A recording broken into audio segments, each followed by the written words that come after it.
Hello! Wait for everything to load up. Hello everyone!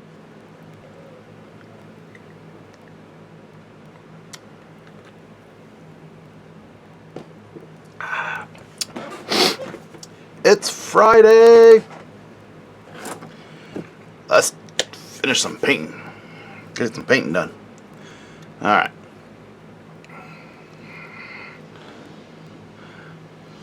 Might have to readjust this a bit. Zoom. Alright, this is Scarface from Infinity, the game. I think it's from the Ariada faction. I'm not sure, but we're painting this big old yellow banana, bumblebee. So I'm just almost finished with him. I just got to touch up some more of the metal and highlight the. This will be white on the guns, and then touch up the base, paint the rim. He's all done. He's on a like a metallic planet type thing. That's what the client wanted. So really good model. So we're gonna finish him up today, and we're also coming back to our good old friend the ogre, or Hill Giant. I believe he's a Hill Giant from Reaper Miniatures. So we're gonna finish him up today too. All right. Hope everyone's doing good on this Friday. So we'll zoom in a bit. Zoom, zoom. Okay. And let's get to work.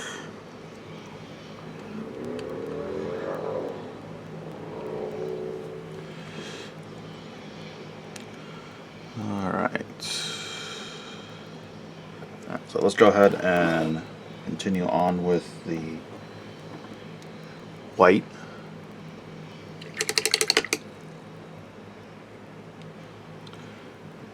So let's do this. Add a little bit of shading here in the star. Excuse me.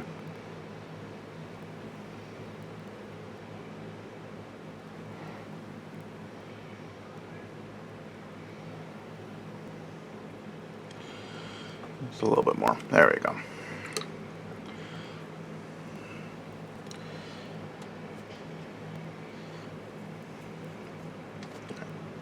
Get water all over my brush here. Alright, so for the white, bright neutral gray, ProAcryl Monument Hobbies. And then we're highlighting it up. I did a known oil black wash Citadel over it. And we're going to start applying highlights with the natural gray, and then slowly add in some bold titanium white for the edges, which I have here on my palette.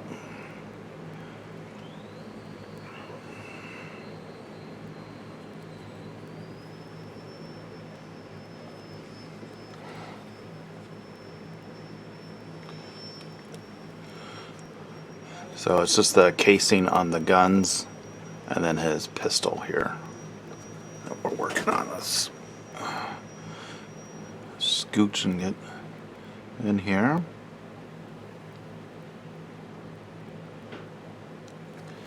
Actually, what I'm going to do, we'll add some dark neutral gray and slowly build up that highlight. Alright, Hill Giant, you gotta go up there. Get out of the way. Get you out of the way.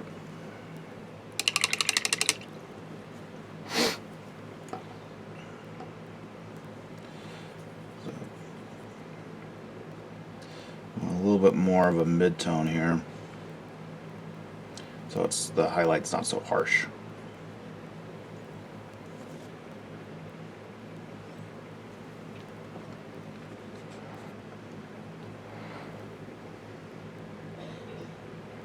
There we go. That's very similar to what I already have right there. Just push that up out of the way.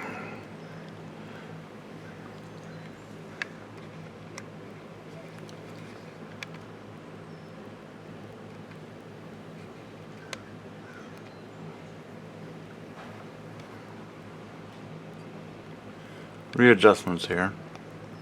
There we go. So this color is very close to the shaded base coat that I just did, so it'll be a nice gradual build up on the highlights here.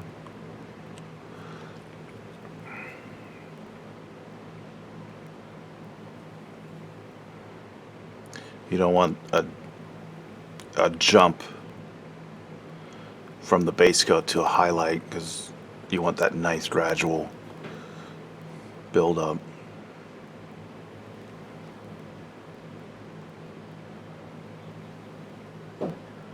Makes it look more natural, as natural can be with a giant robot.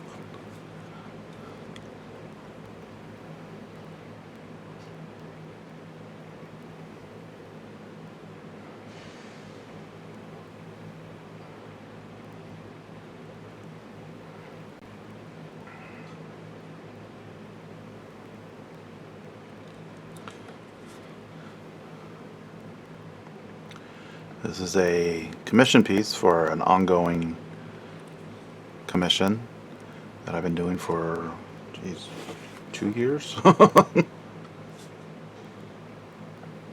Every time I do a piece for the client, he always gives me some more for his army. So I just do a little bit at a time. It's all the same bright yellow armor with the white casing on the guns and this red band on the arm.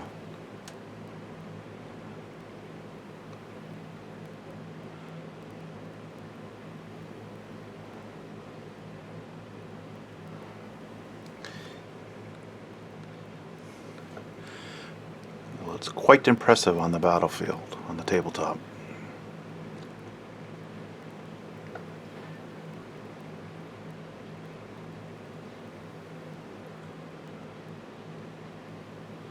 And there's a new edition of Infinity that just came out, so I'm wondering if he's going to have some more of these for me to do. So we'll see.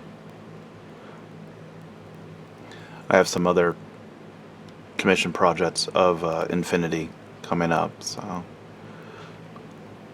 just in time for the new edition.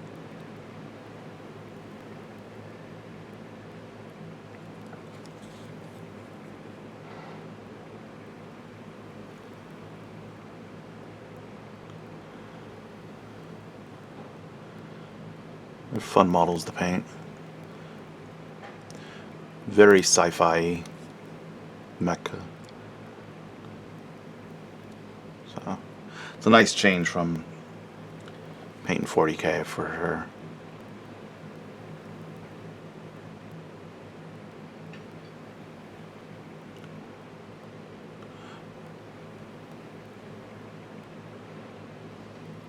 So I'm just building up. Kind of painting, just touching up from the shade. I just did an all-over shade of the black, and it kind of leaves splotchy marks on flat panels, so I'm just kind of touching that up. That's why I like to do a reapply the base coat before I start highlighting, just to touch up any of the washes that, any pooling or uneven surface from the shading. I'll just slowly build up that color. I'll pull back my palette in here. So I'll just keep adding some more of that neutral gray. Very similar to Codet's gray, the old Citadel color, now known as Dawnstone. Dawnstone isn't quite, it's a little bit darker, I think. Add some more water in here.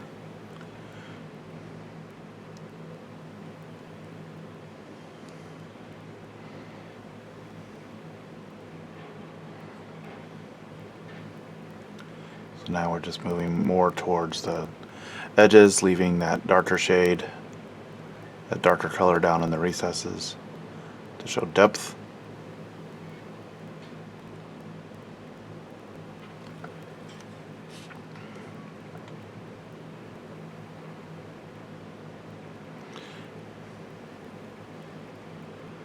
building up to that bright white. White is your final highlight, so it's a lot of the shading. So we're just doing this with a standard gray. We just want it just plain white.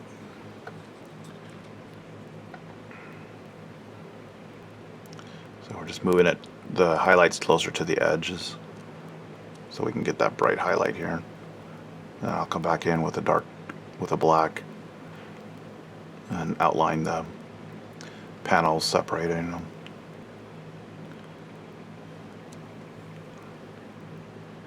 This way.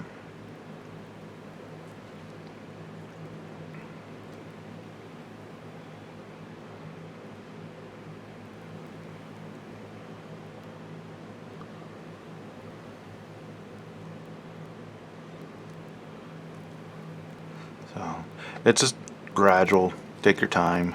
White can be a pain to get to look right, so you just want to build up those layers nice and smooth.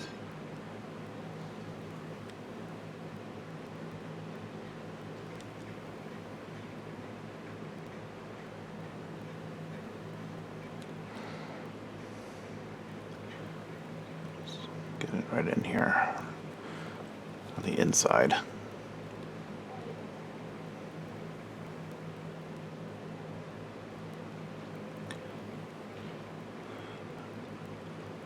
I'm just dragging my brush towards the edge.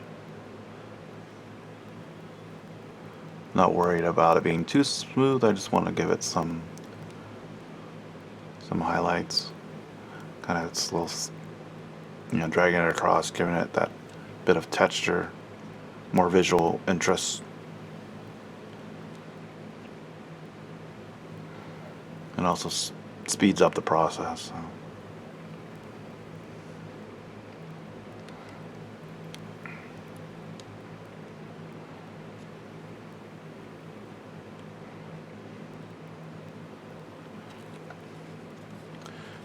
We'll rotate it over and get the inside of here.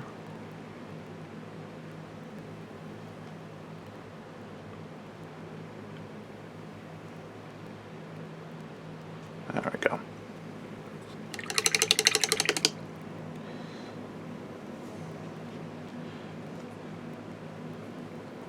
And we'll go ahead and add some more of that neutral gray. Oops. So just having a nice transition through the colors here. And if I make a mistake or lose my previous layer, I can always go back to this little puddle.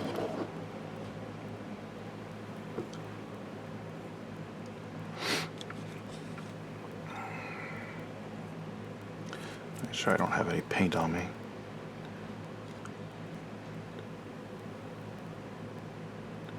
So now we're just getting closer to the edge. The brighter highlight.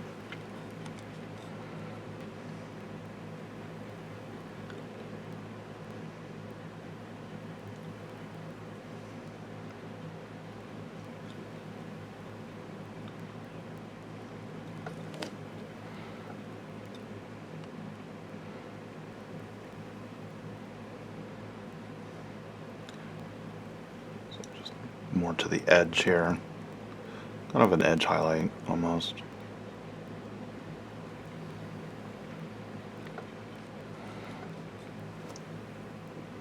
Excuse me.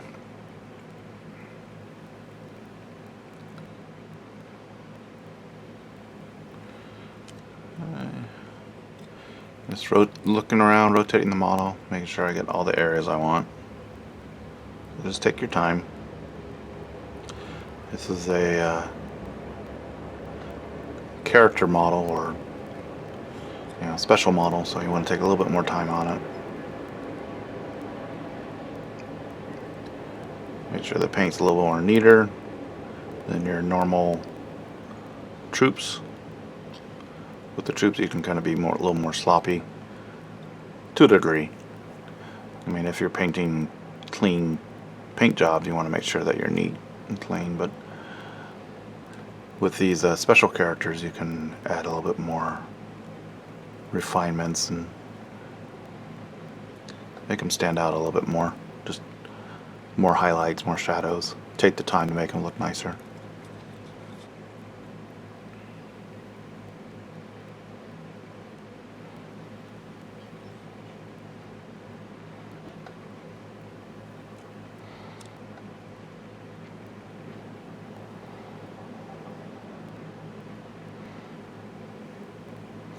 I kind of want to get it more towards, you know, a lighter gray white tone than just gray.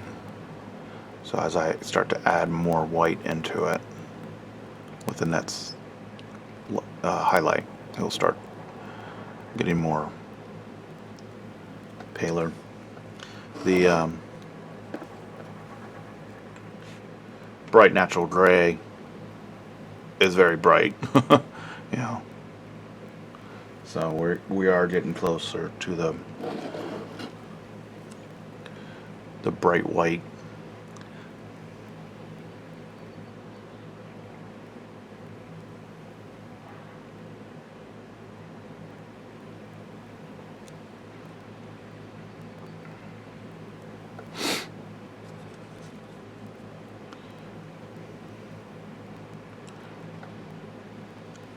Just going through and applying in the same area.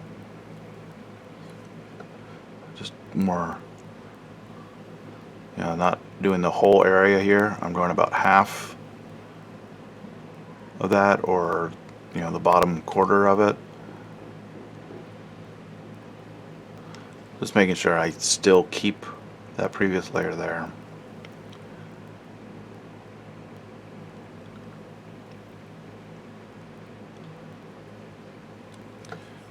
Rotate, get in underneath here. This is in shadow, so I'm not too worried about getting bright highlights, but I still want to add some of this color in here to show that, yeah, that part is also the same. So just kind of doing a little quick slash marks here, hash marks. Not hash marks, slash marks.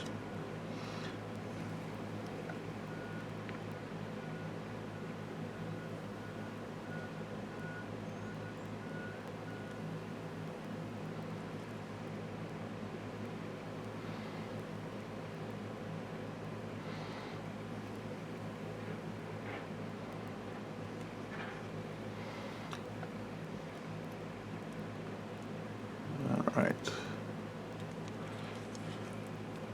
Doesn't take too long to make them pop.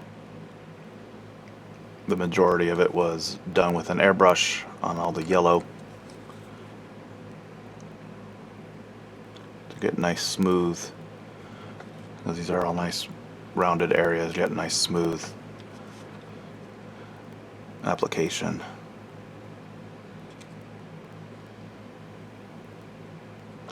Alright. So now we're going to go pure bright neutral gray. Put it up here next to it just to show the difference. And just do the same thing. Just a smaller area, more towards the edges here.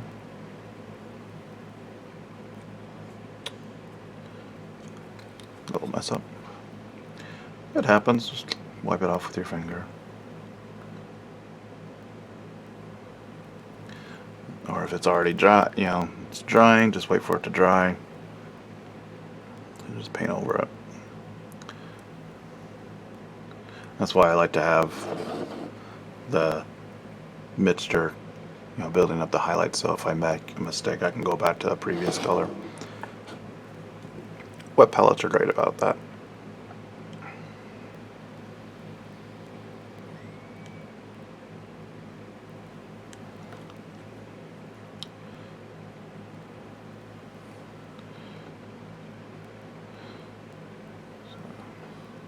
So now it's starting to look much better. A little more brightness here. Yeah, definitely a bright model. Can't miss this. You know exactly which one's yours. He wanted it to be shiny and stand out. So all that yellow.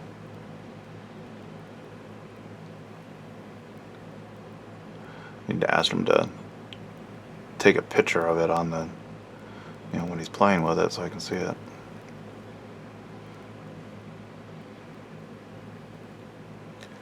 Alright, so now let's work on the big old rifles in the back.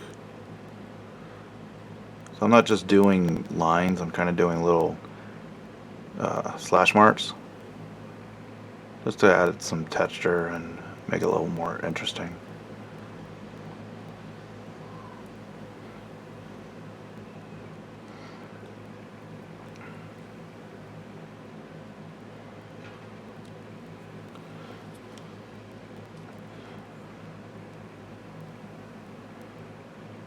You don't always need to have stuff look super smooth.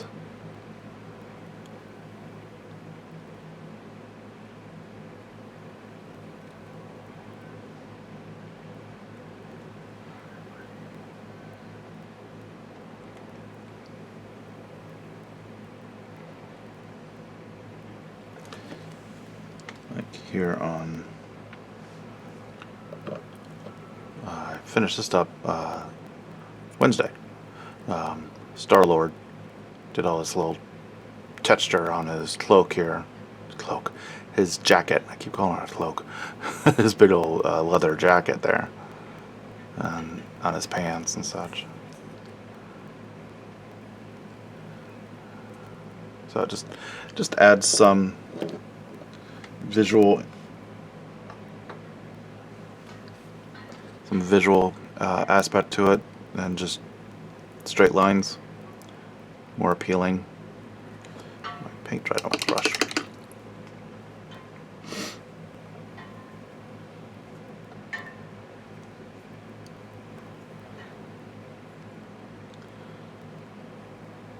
So this right here on the back of the gun.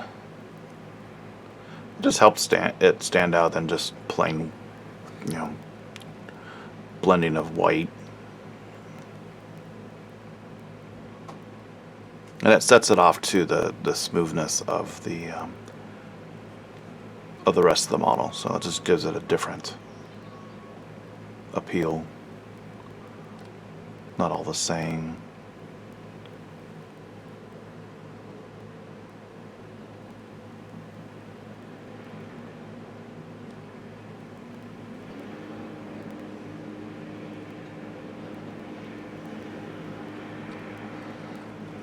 Let's rotate this around and get underneath here. This is a heavy model, it's all metal, so I'm supporting it a little bit more and being more careful because the whole thing is metal. That's what's so fun about the Infinity models. They're all metal. Alright. So we'll do about a 50-50 mix here of white and the neutral gray. Put it up here so you can see the difference. And then a final edge highlight of white.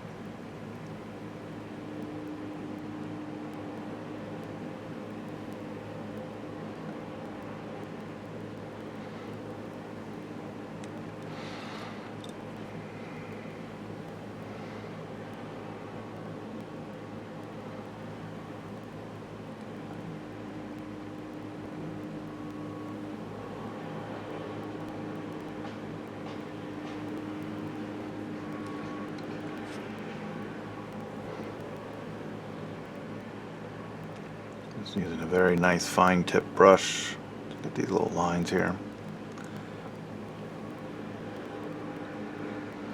at the end of the gun. And the side of my brush to cross the edge, you know, the sharp 90-degree angle to get that nice crisp edge highlight there.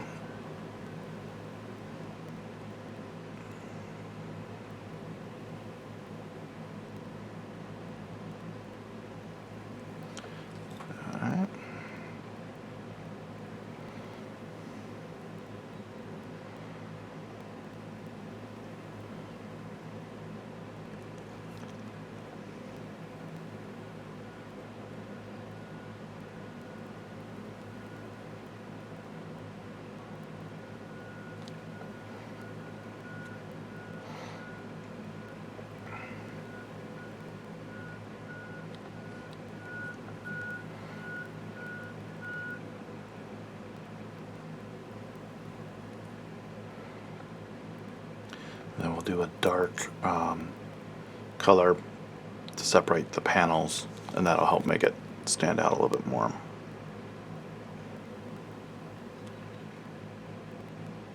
We'll break up all the panels here with a lining.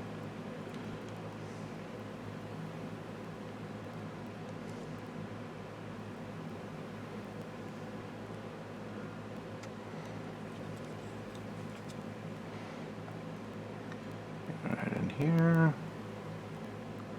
Do the same on that.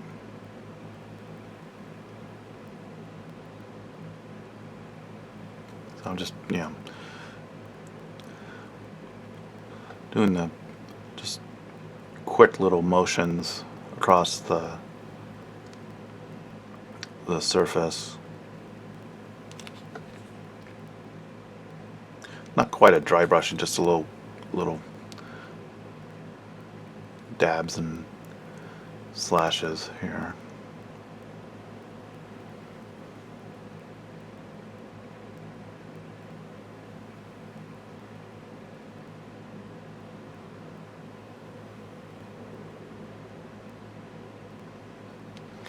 Alright.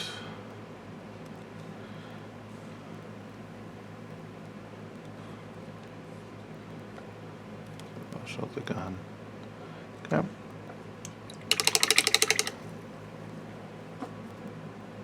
Excuse me. Alright, so now we're going to go with our white. It's bold titanium white. It's the whitest white you can get. Excuse me. Add some water so it flows nice and smooth. See how bright that is. So here we want this just on the very edges.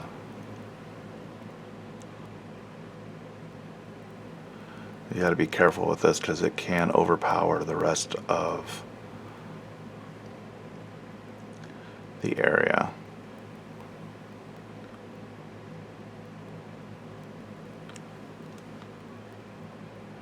Okay, and shows that it's white and it's shaded in grays. So it's just like a neutral, not quite dirty white. Depending on your base coats and your shading of white. So if you want more of a cool white where it's beef in the hole. Hello, welcome. Showing the Sauron, Eye of Sauron. How you doing today?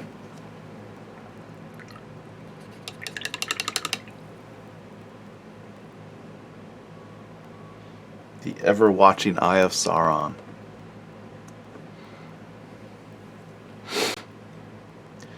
I'm working on a Infinity.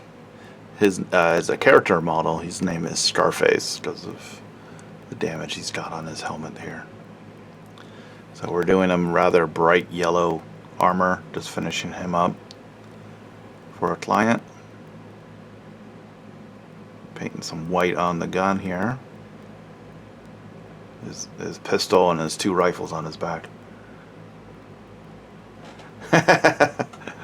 Yep. Yep, know the feeling. Thankfully my job, so I'm a full-time commission painter and content creator. I can work from home, so it's quite nice. It's Friday. Time to relax from the week.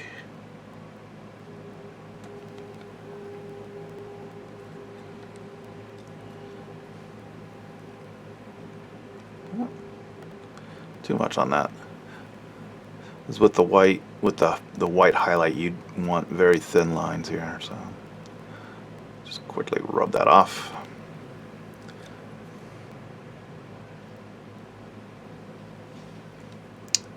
I don't want it too chunky.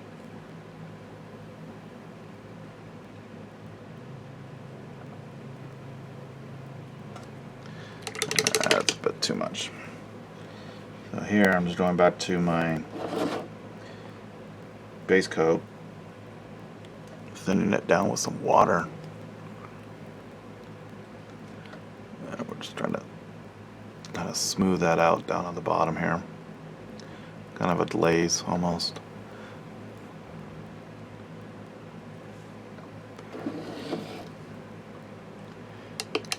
Yeah, the insurance, work from home, that's always nice.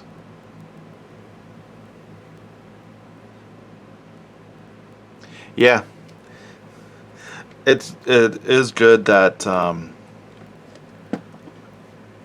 people are able to keep working from home. Not everyone can do that, has that luxury. So I think definitely after all this is done, a lot of the workforce is trying to be changed, and living in general, just staying more at home and working from home or commuting from home, communication from home. So it's going to be interesting.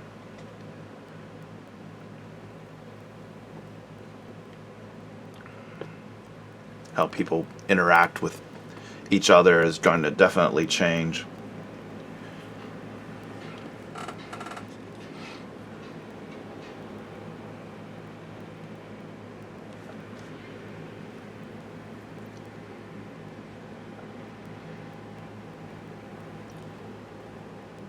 In a sense, become more reliable on technology. So it's going to be interesting.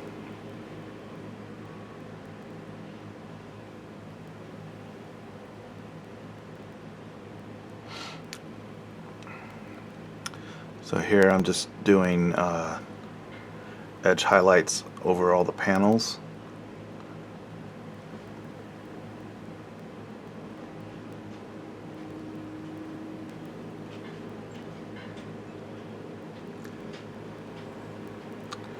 Just to kind of help make it pop more.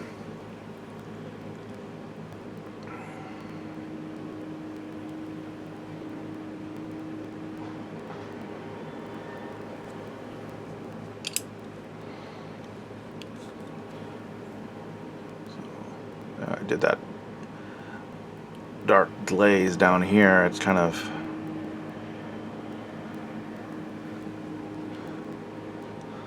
taking away some of my highlights, so we'll just add a little bit more back in that. So this is the final highlight, so I got to be careful not to be too crazy with it, because the white is very overpowering. I still want to give that impression that it's white.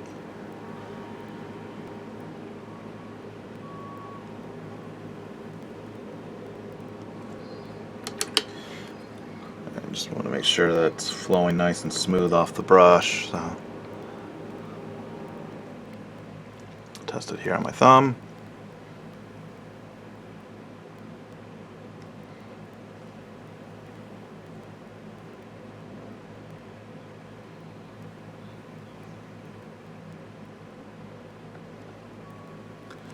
There we go. Make the same marks there. And we're almost finished with the white. Can be a bit time consuming. Just take your time.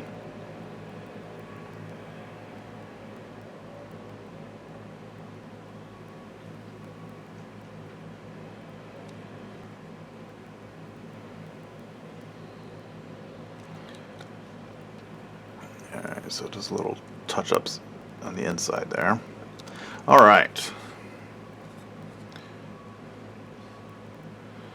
I'm going to be highlighting the silvers in just a minute too, so that'll help brighten that up. But I like the look of it. Definitely it's quite nice.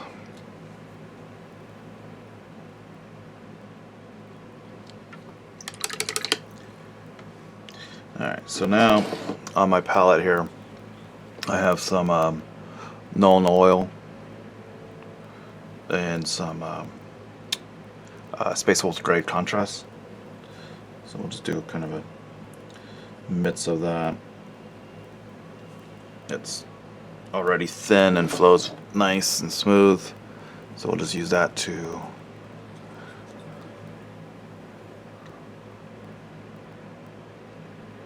something right in the deep recesses to help separate those panels and to give it a little bit more shading. Adding that bluish gray into it helps, so it's not just plain black.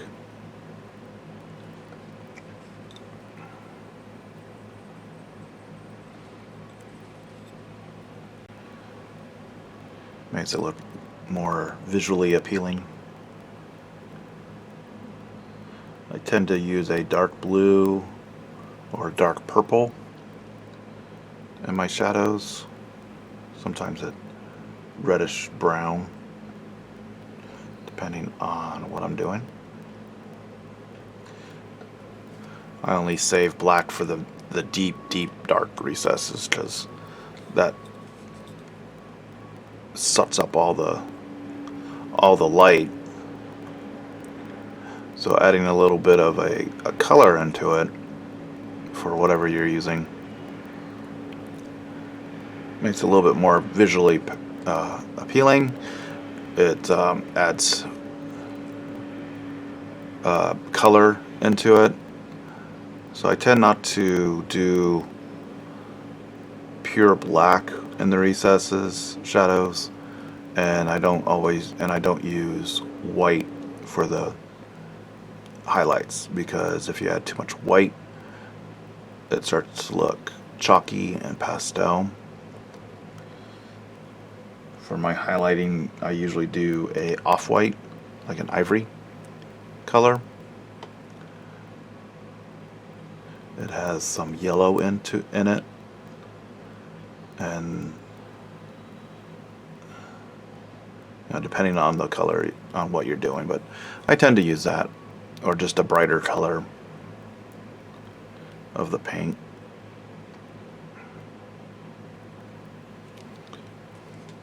That's why here with white, I only did it on the very edges.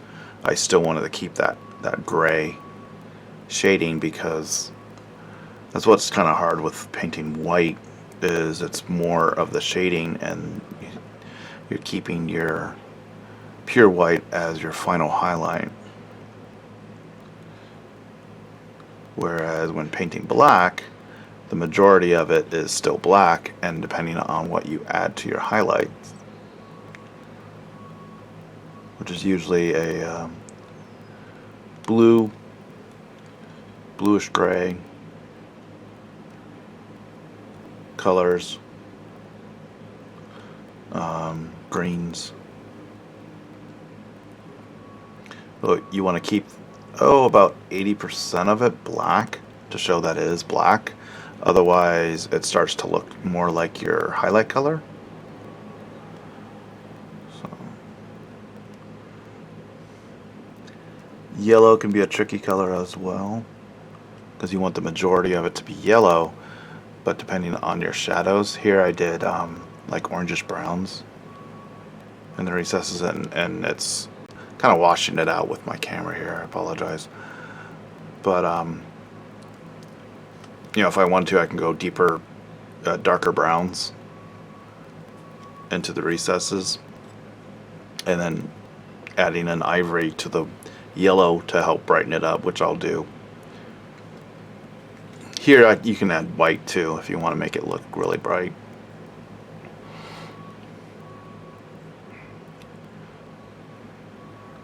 So I'm just using this liner color I made to kind of help define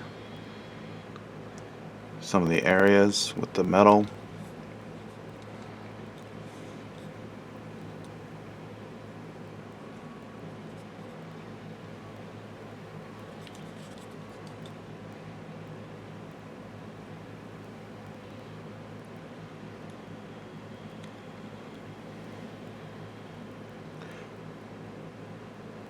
This game's got kind of a anime,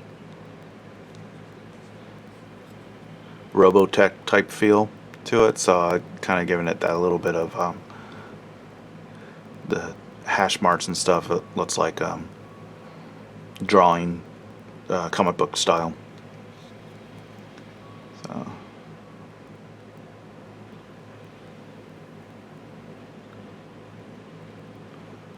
Alright, so we're done with that.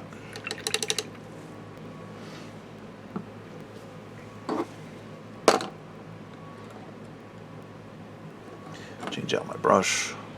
Now I'm going to paint. Do some highlighting with the silvers.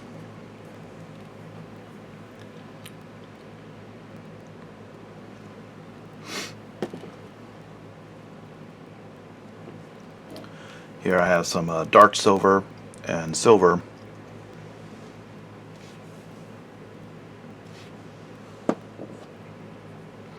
From ProAcryl Monument paints.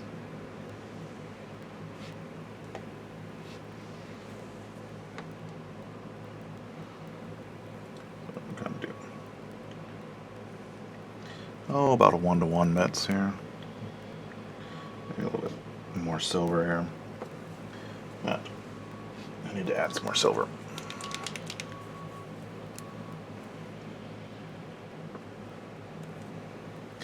And yes, I'm putting my metal colors on my wet palette.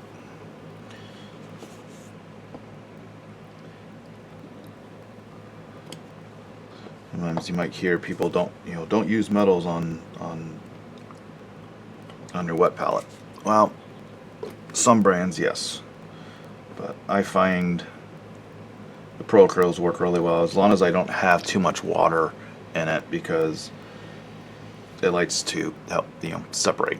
It'll thin the paints real quick if you have too much water in it. And that's just in general with the wet palette. You gotta make sure you don't have a whole lot of water in there, but you want to have enough to keep it moist, to keep the paint flowing well. It has enough moisture in it, but not too much, type of thing. It's a balancing act.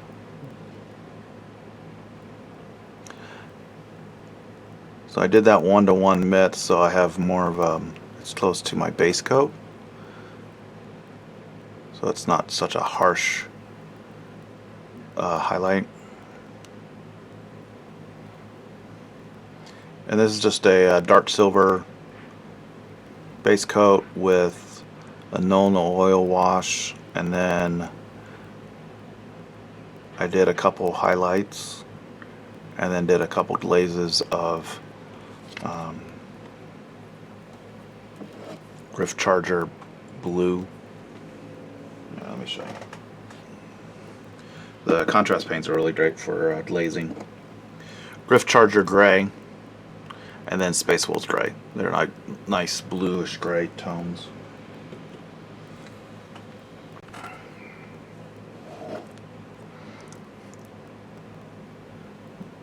Gives me kind of a bluish steel type look. In fact, I want to add some more silver to make it a little bit brighter here.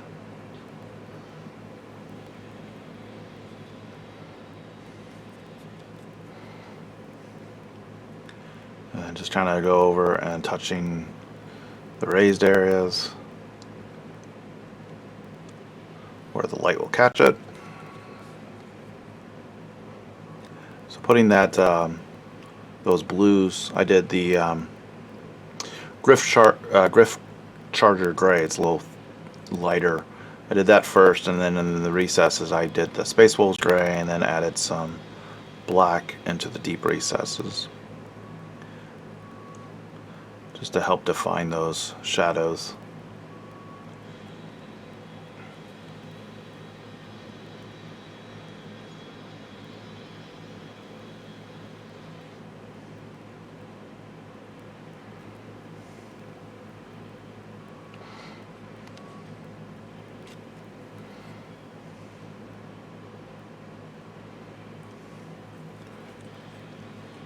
This is tabletop, so I'm not going too crazy with it. It looks great on the table and looks great close up. So, nothing too fancy. I mean, I could really go to town and add a bunch of weathering and damage and dirty and grimy, but the client, he wanted it nice, crisp and clean. and bright. That's why it's a bright yellow.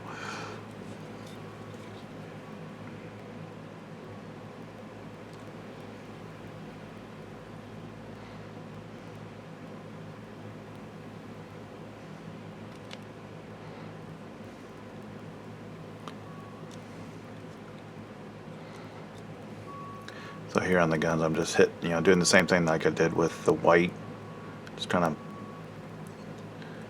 flicking across the at the edge.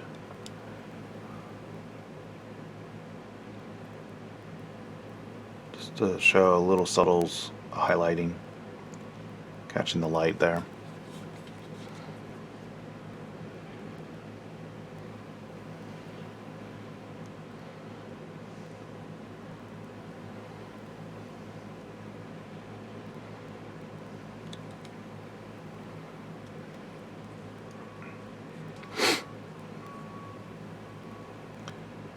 So it's almost like a dry brush in the sense where I'm just dragging the brush across the ridges, upper areas.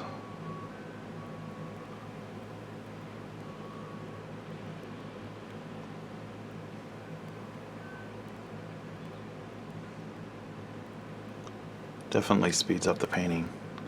Get through them real quick. Just need to be careful around, like in between with the yellow armor there.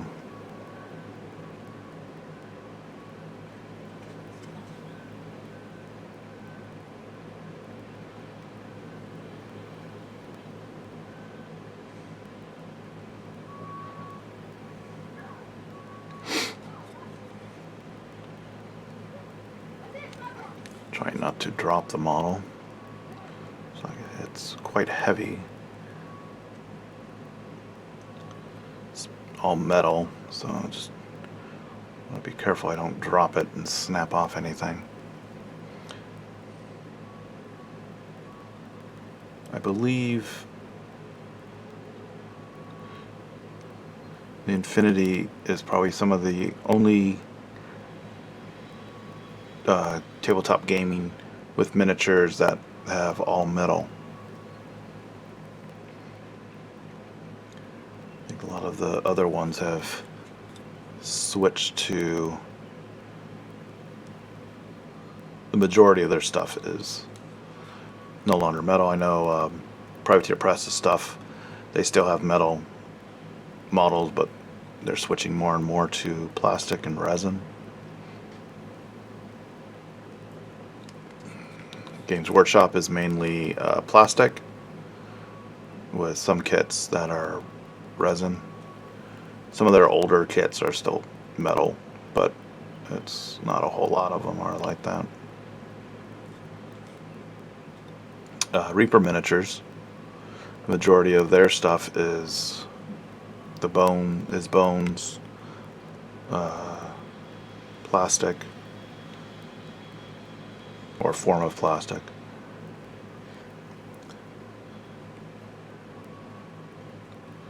And there are still some metal models on their site. So, but I think this is the only company that for a tabletop game, it's all still metal. So that's quite interesting. I don't have a problem with metal. It's just heavier, and it's what I started off with, is painting a lot of metal pewter models anyway, so it's nothing different for me.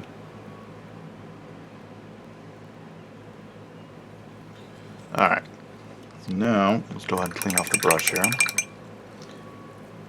We're going to go straight to silver. I know that's a big leap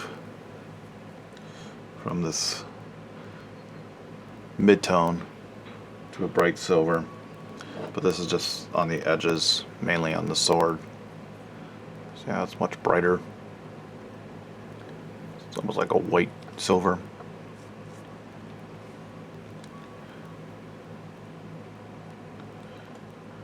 Like I said, it's mainly just for the sword edge.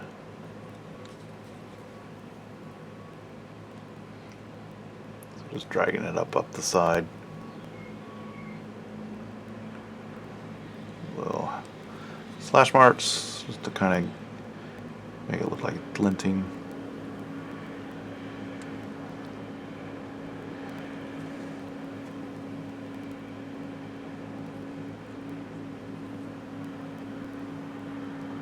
Do a finger blend. Alright, so let's see here.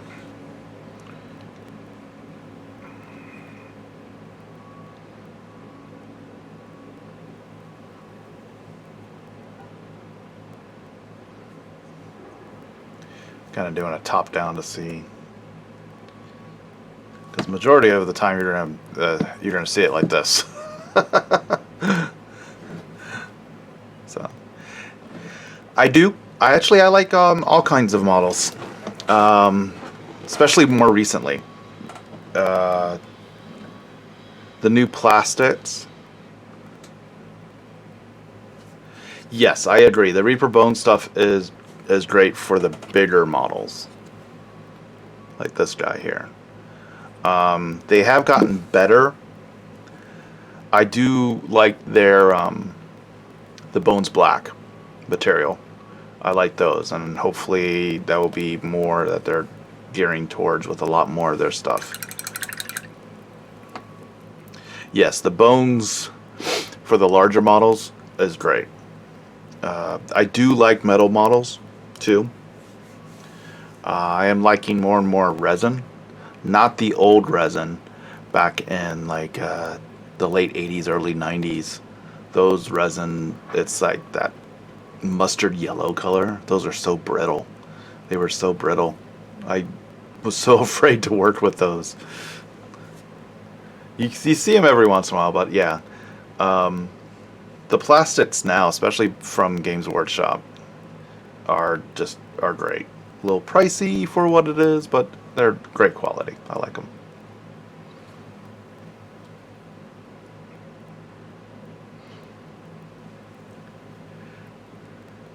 A lot of models working with them are better than I find are easier to work with than others, than other companies.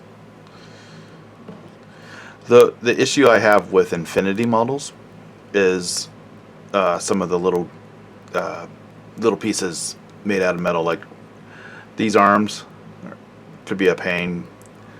You know, sometimes it's just kind of hard to work with them.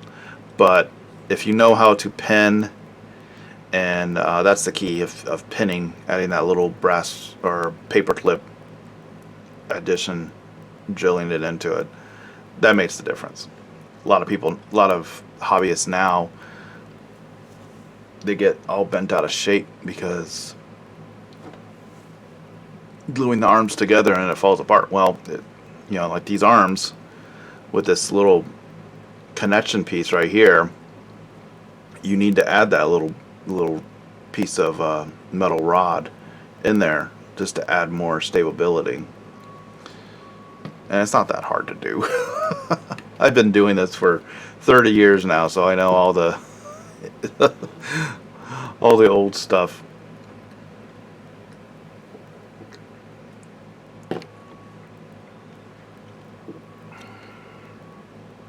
Alright, so we're going to do a quick little, so I did some dry brushing here on the base.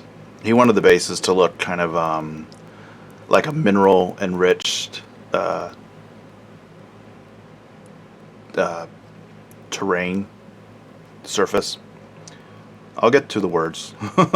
So we're doing it very kind of like a silverish tone, and then I add different variety of washes, some black, some turquoise, some olive drab green, and then that bluish gray like the rest of the silver. And as I placed it on the areas, I kept it wet and kind of it blended all together. So I'll just do a little bit more of a dry brush on those areas with silver. Bring those out.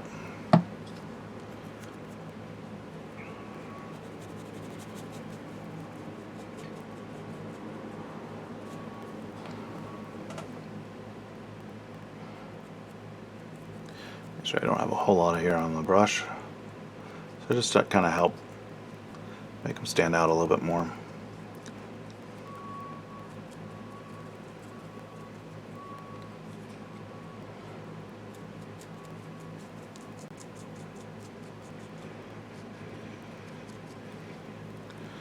Alright.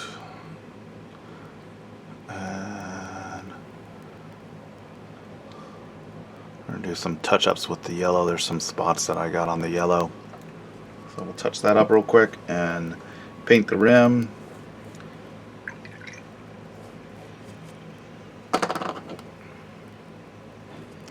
Paint the little markings on the base. So this is just golden yellow from ProAcryl. It's a bright yellow.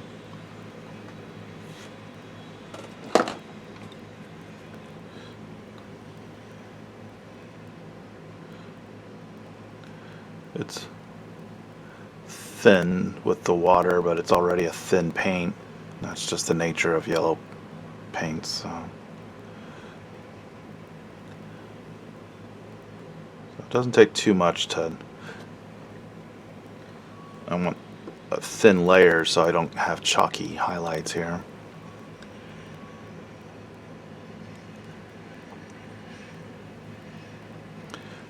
Just kind of do some touch-ups here and there.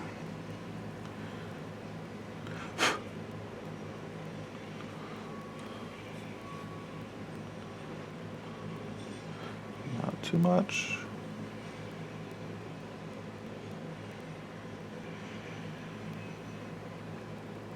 Blend that in up there. Kind of looks like a grilled cheese.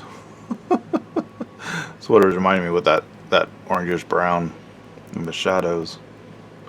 He's Mr. Green Grilled Cheese Man.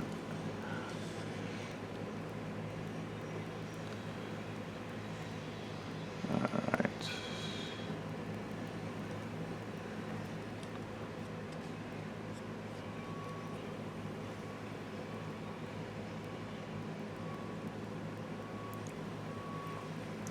Just looking over it, make sure there's no little speckles. Sometimes when you're painting other areas and you're doing, washes and stuff, if you have too much wash on your brush and you flick it, or going like this, you're basically flicking paint too in other areas. So if you have bright areas, it really shows up on it. So I got these like little speckles all over the yellow, which I do not want. So just kind of going over and touching those up. Alright.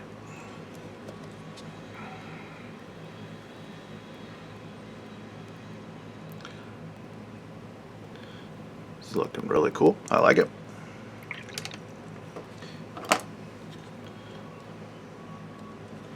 Alright, so we're going to paint the rim. And like with all my models, I paint it with black. It's the coal black from Monument Paints.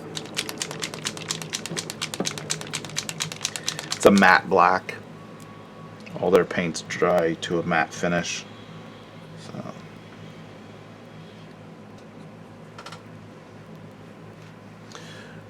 the yellows I did on him to kind of give it has a satin finish.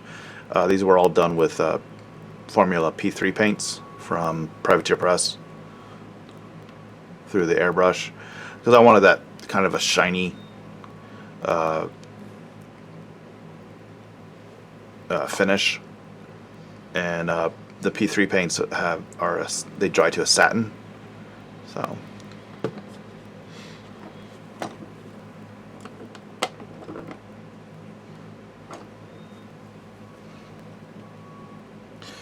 I got the coal black right here. So just paint it across the rim, make it nice and smooth.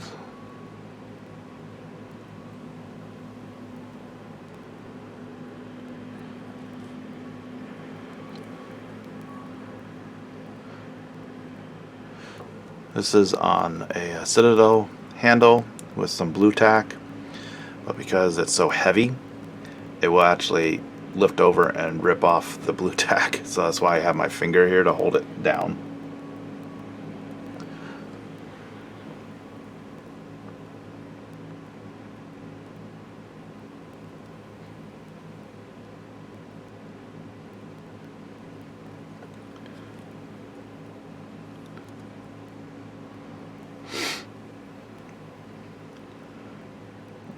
finish this up, and then we'll start working on that Hill Giant that I showed.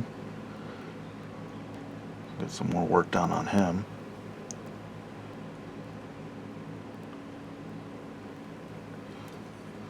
These are the continuations of a previous Twitch stream where I showed using the airbrush to build up, not just using the airbrush for base coating or priming, but actually building up highlights and using the shadows on him.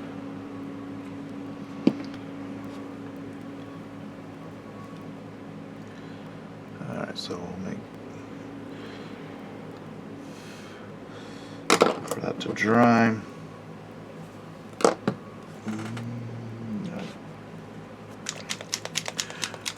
So now we're going to paint these facing markers on the model.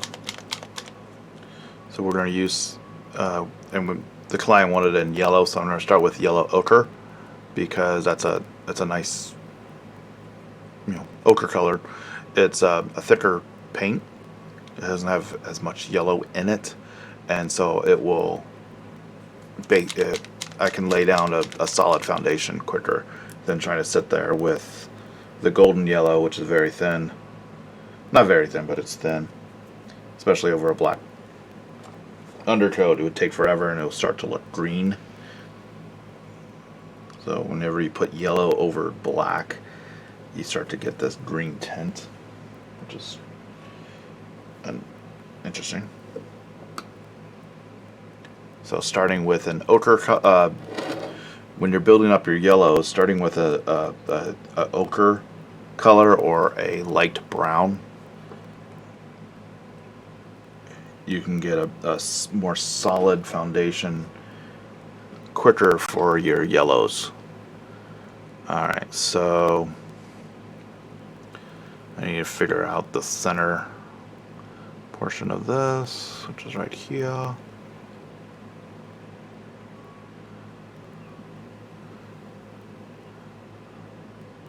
So it's just a line with a dot on each side.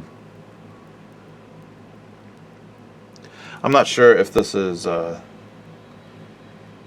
the game, where you need to have a facing, which way they're facing. I know in War Machine Hordes, you need that, where it's like the front arc and the back arc.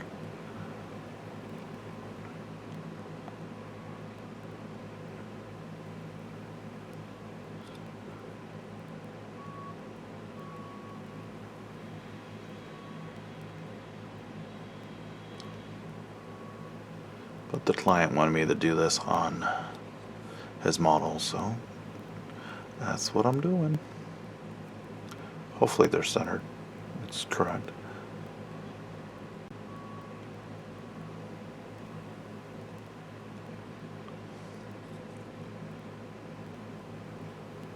There we go. Yeah, so now I'm going to touch it up a bit.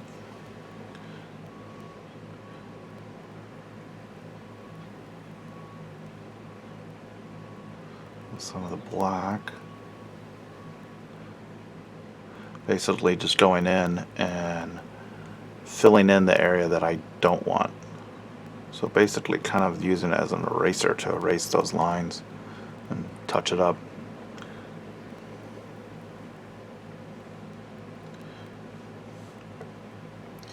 Now we'll go with our yellow.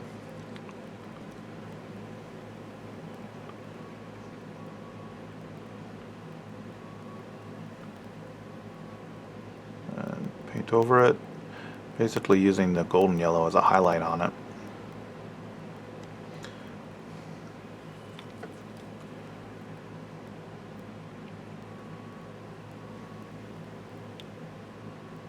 To the yellow ochre. There we go. There we go. Alright. Another one done.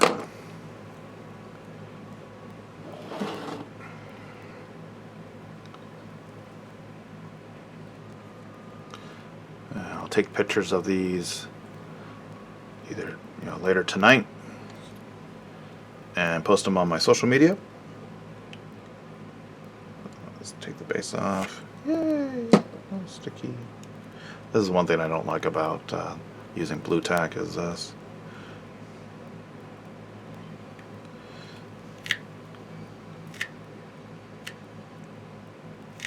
Get that all off. It sticks really good, but sometimes a bit too good.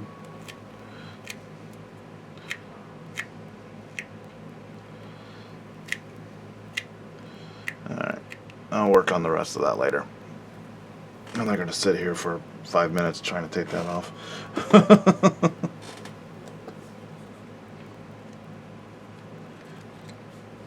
Alright.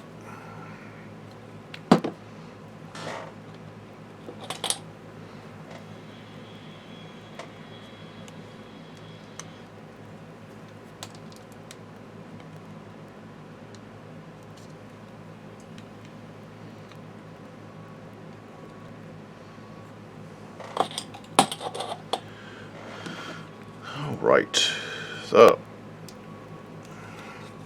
now it's the Hill Giant. So we'll finish him up or get some more work done on him. So we built all the highlights and shading with the airbrush in that previous Twitch stream. I think it was about a week ago. And we did his loincloth here. I'm thinking of redoing that. I'm not too crazy about it at the moment. So let's go ahead and we'll work on his face.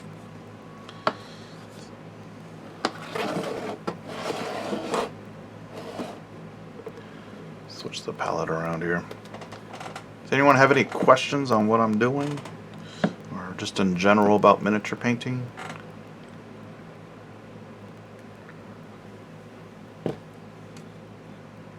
If you do, feel free to post them in the chat.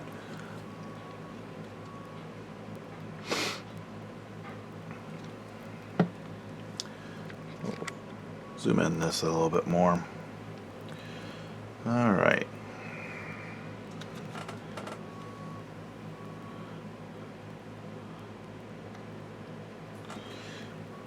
He's been sitting on my shelf for a little bit, so I'm just trying to use a big old makeup brush and dust them off. This is great to do, getting one of these for like $1 or $2 at Walmart or dollar store. These are also great for dry brushing too. I like using the makeup brushes for dry brushing. But if you have models sitting on the shelf that you haven't worked on, and then you start to paint them, before doing that, just do a quick, it's knocking off all the stones, quick little dusting to get rid of that layer of dirt, because you don't want to start painting the model and painting on top of that dust and dirt, because the paint will stick to that, and then when that dirt comes off, it chips it. So, even when you're finished with your models and you have them, if you have them on a shelf, give them a little quick dusting every once in a while. All right. Let's work on his eyes.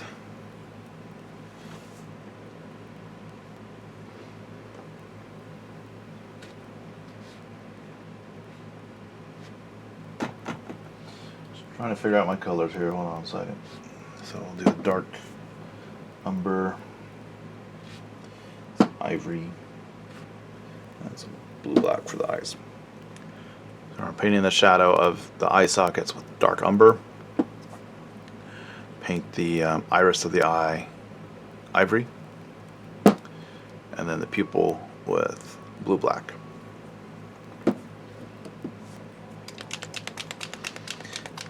This model's pretty big, so I'll zoom in and hopefully I can attempt to paint the eyes decent enough on the camera.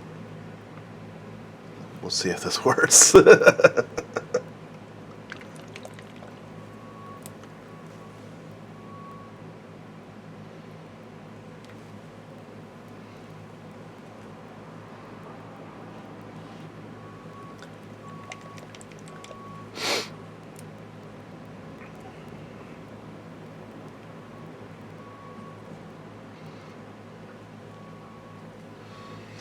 When you're painting eyes, you don't want to use black to darken the space, because that will make it almost like be a black hole, because the black is sucking out all the color. And you also don't want to paint the pupil, the whites of the eye, white. You want to use an off-white or a very pale flesh tone. Olive Flesh from ProAcryl is a nice one. It's a nice off-white color. A pale bone color would work too. And then painting the pupil, I tend not to use black. I'll use like a dark blue color. Maybe add a little bit of black into it just to darken it up. Because if you have it as the eye socket black, the whites of the eye white, and then the pupil black, it makes it look like they're staring, and it's like a wide-eyed. And that's not quite the look we want. We want them to look more natural. So all we're trying to attempt, always trying to achieve that, is that making it look more natural for the models.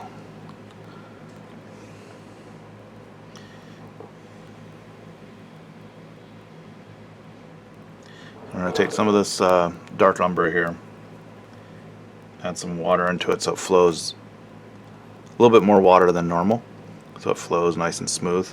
It's already getting water coming up through the wet palette, and this is not sticking. Alright, we're going to try something different here. So I don't like blue tack. Hold on a minute.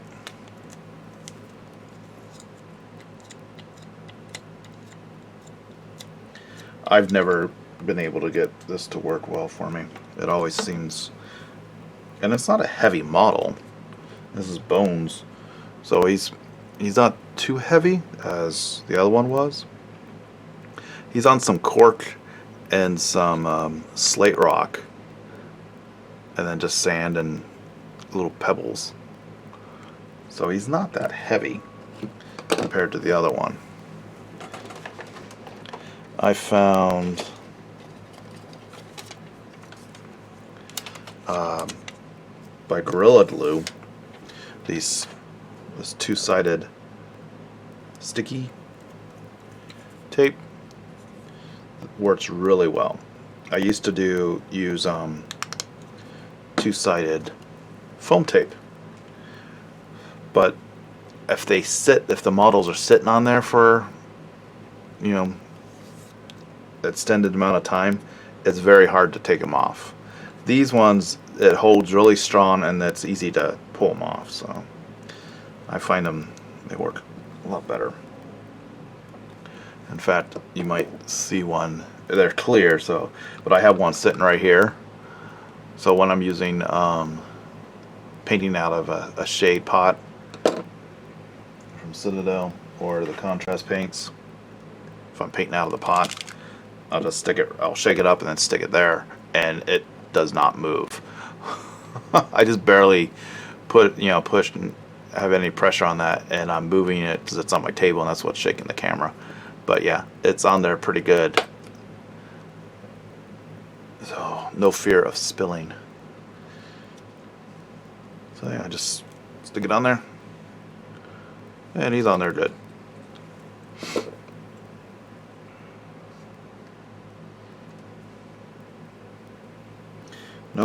Not worried about him falling off. Alright, so we're going to paint this thin dark umber up into the eye sockets.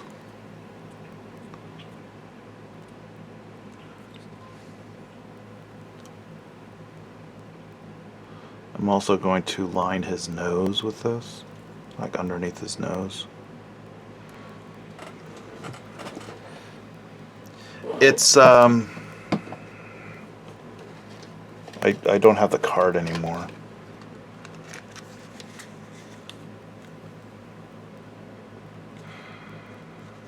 It's Gorilla Glue Clear and Clean or something like that. It's two-sided tape. I unfortunately don't have the cards anymore. I thought I still kept the card. I like to keep the cards so I can tell people what it is. But just look up from Gorilla Glue, two-sided tape. I got it on Amazon.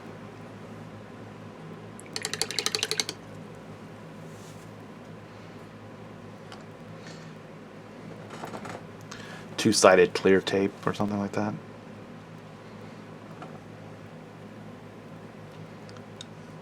Yeah. Let me do a quick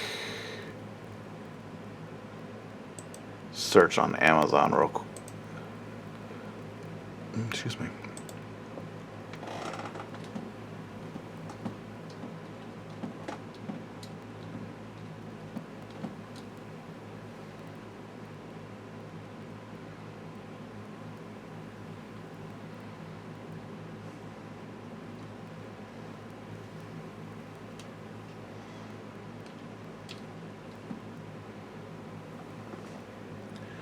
Because the one I got, yeah, it's Gorilla Tough and Clear double-sided mounting tape.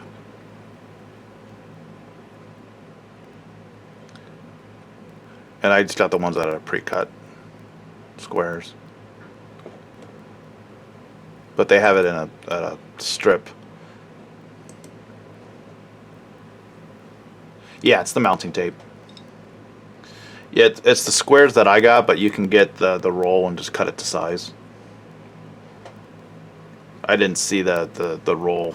I just bought a couple, one of the things to try it out. I'm definitely want to get the roll so then I can cut it to size.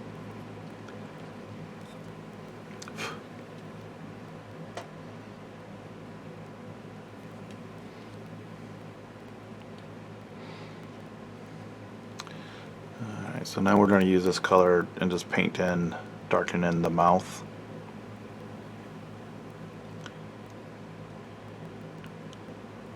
Going to help define some of the shadows here, like around the hairline. When you're painting faces, you want to have, I like to use brown as a liner,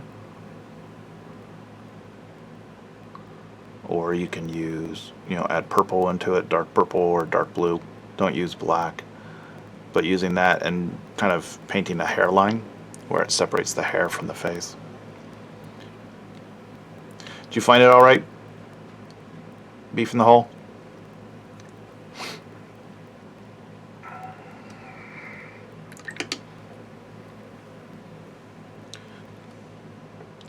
Alright, so now we're going to go to our ivory. And you want to have a nice fine point here. Alright, let's zoom in here. I love this camera that I can do this. I got some on the skin here, but I can touch that up. No problem. Great. Glad you can find it. Yeah, I really like it. I'm going to be picking up some more of it. So we darken in our eye sockets. If we wanted to darken more, we could add, darker tones to it, which I probably will after I get these pupils in. What's great about this model is his eye sockets, his eyes are actually sculpted in so you can see where they are. So I start from the center and pull out and try to make an oval shape for the pupils. The other side might be a little more difficult because you kind of have to turn it upside down to see it.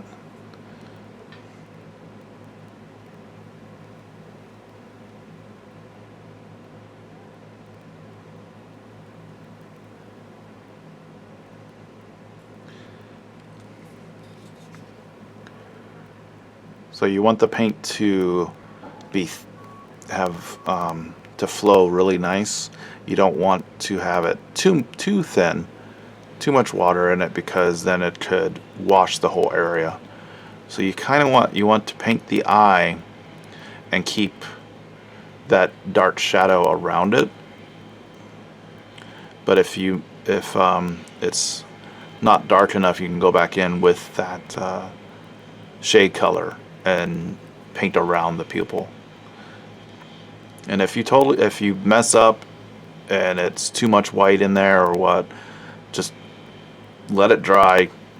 You know, you can clean your brush, damp it, dab it on your paper towel to soak up some of the excess water, and just go in there. Focus. Go in there and just wipe out the, squeegee up the water, and just try again.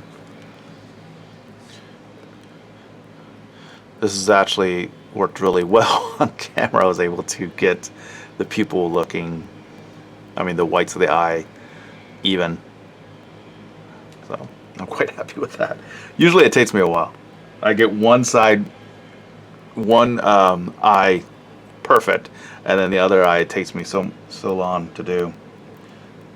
So now we're going to take some of this blue black and add a little bit of the dark umber.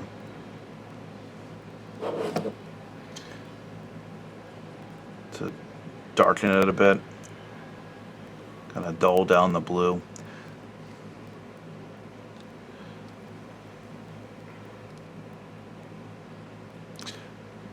You get your brush, nice point.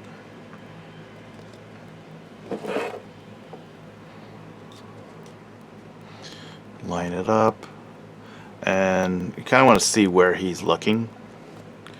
So I'll pull this down. So how this is he's kind of like leaning on some rocks and looking this way.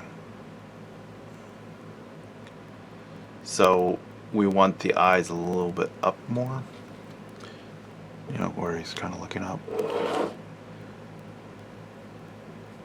In that sense, but he's got these big brow.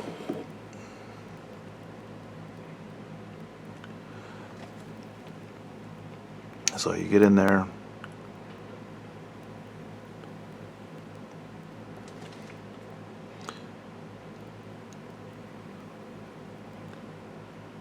and just dab it in the center. Try to get it in the middle of the white, which is perfect. So the problem here is trying to get the other one to look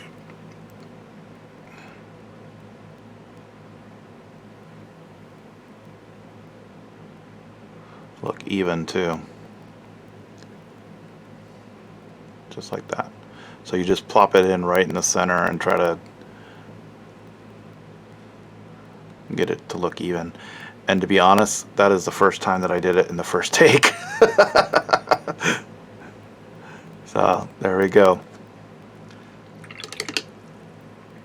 And if you mess up, if you get it too far, fill in the white, let it dry, come back in with your ivory, and you can also just plop in 2 dots of ivory over it, or your off-white color. Also, I can come in with this color, same as I did for the pupils, and kind of just help darken around it. It's very thin lines around it, just to help connect it together.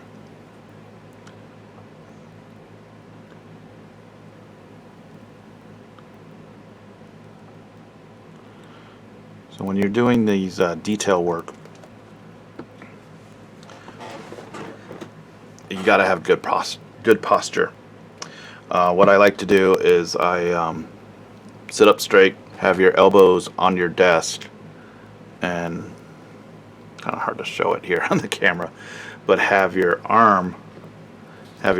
elbows propped on the desk. Oops, not zooming. Let's zoom out. holding the model, it's great to have a handle of some sort, whether it's a pill box, a vitamin box, a bottle. I have a bunch of empty pill boxes.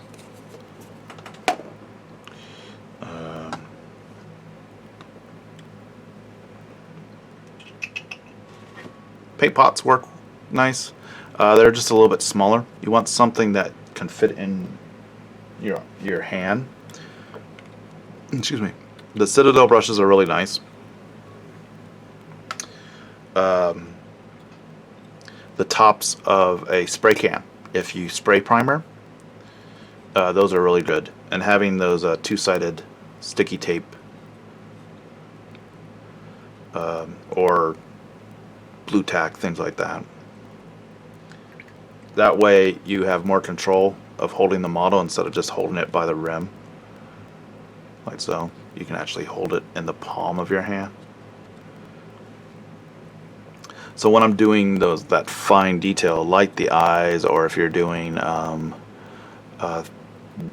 delicate detail work, you prop your elbows on the desk, straight back, have your back straight, have the model in the palm of your hand, not grip, death grip on it, just loose grip on it, and that way you can hold it and get real close to it, like so. That way you're not hunched over, and that's compressing on your chest, on your lungs, and your breathing.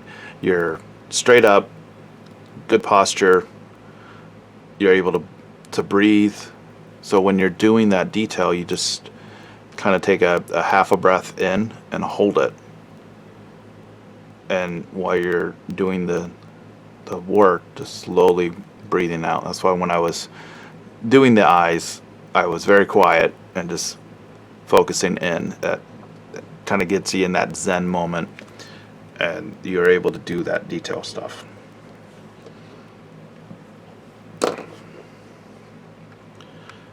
And we'll zoom back in. Zoom.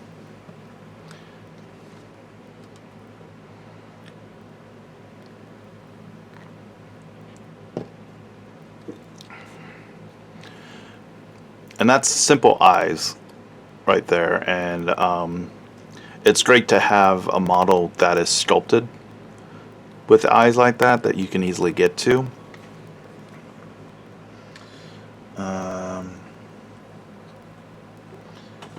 Some other models, sometimes, you don't need to do eyes on every model. Like this guy right here, I didn't even bother doing eyes. I just painted in a dark brown in the eye sockets. One, because when he's standing, he's kind of hunched over, so you don't see his eyes. He's also smaller in size. Here, he's your normal size. You don't really need to do it on every model.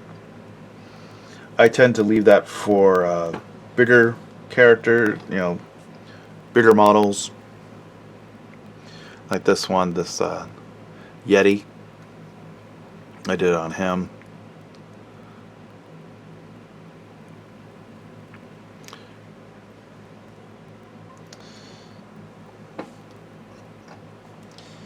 I did it on this little... No, I didn't do it on him. There's a little cave squid. I didn't even bother with him. They're just dark eyes. Oh yeah. Hey Ninja. Yeah, adding that little bit of dot adds more to it, which I'll do on him because his eyes he's quite big, and that helps because right now he kind of looks like he's staring, so adding a little highlight shot works. I'm just trying to look to see if I have any other ones, if I painted the eyes in or not. So I did a very large scale, like 1/6 scale figurine. It was about the size of a Barbie doll, and it's a big resin kit of the title character from the anime Samurai X. So big eye, big head, and so I was able to do a lot of like coloring and stuff on the eyes that made it really stand out. I have a second one of those that I'll be doing in the coming weeks. So I'll be painting that one on stream.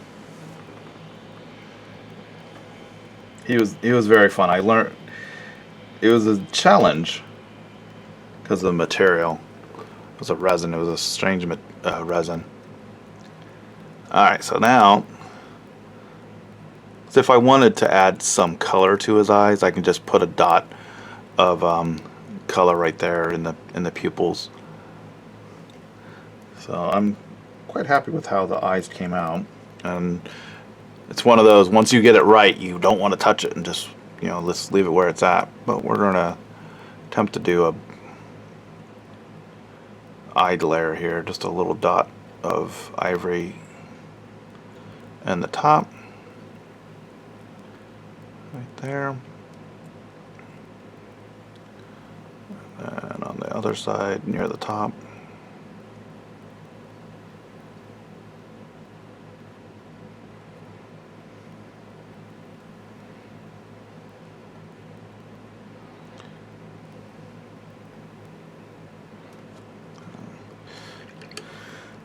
A bit too much of a drop, so we'll come back in with our main color.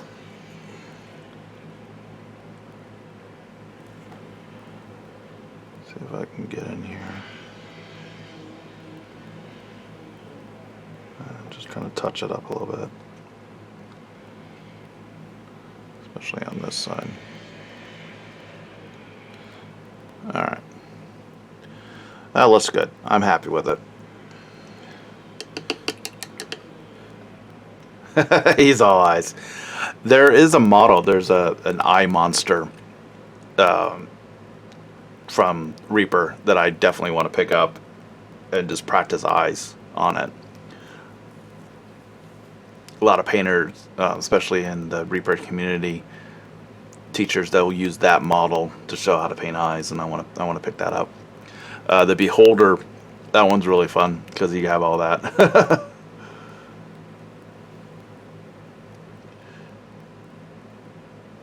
Very cool.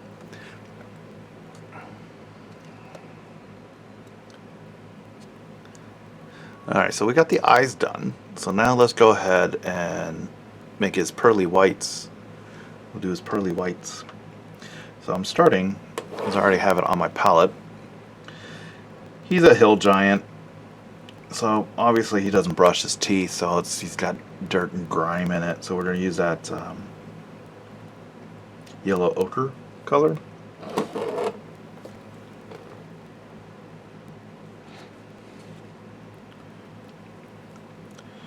And then we're going to paint his teeth, starting with the base coat of that. So he's got a lot of plaque buildup.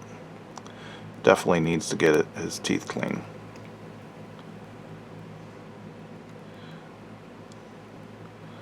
So just dragging it across, catching those bottom teeth. He didn't sculpt upper teeth, so he's probably lost those teeth.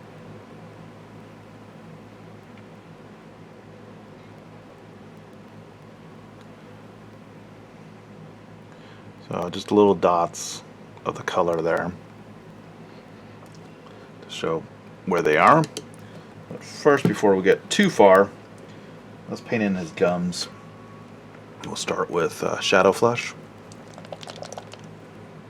And I should have done this first before I did the teeth, because it's more recessed.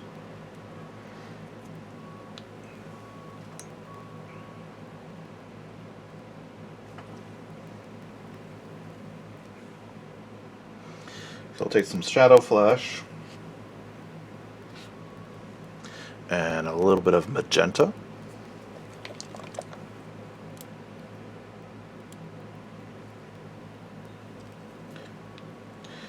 To get all his gums.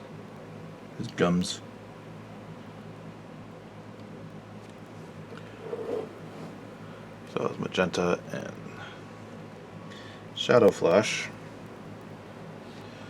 We're going to highlight it up with some tan flash.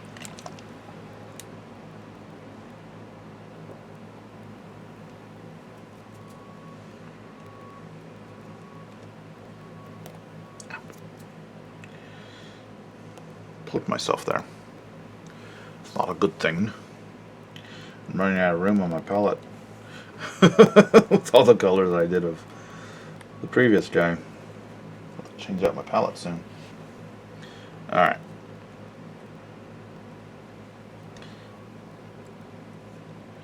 So take some of that shadow flash, add a little bit of the magenta. Magenta is very pigment rich, so I want roughly a 2 to 1. So just a hint of the magenta in there.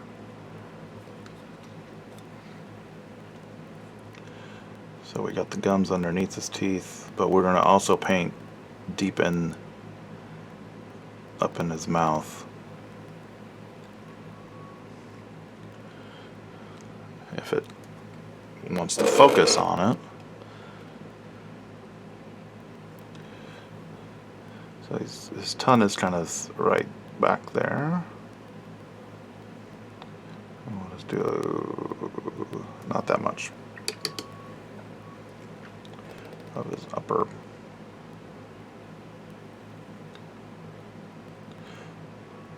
So it's still wet, and so I just dampen it and kind of erasing some of that color there.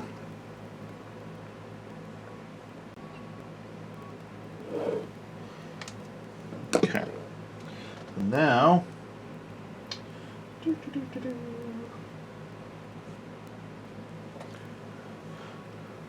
we'll add some Magos purple contrast.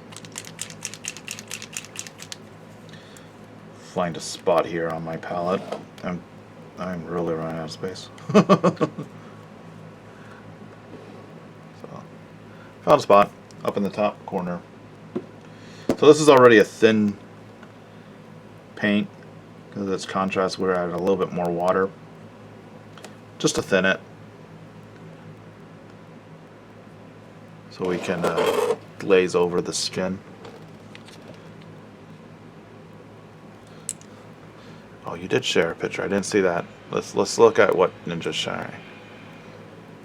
Oh, that's cool. Oh, I love that eye. I love the sparkle lightning effect. That is a cool. That's a 3D print, isn't it? That is really cool. I like that.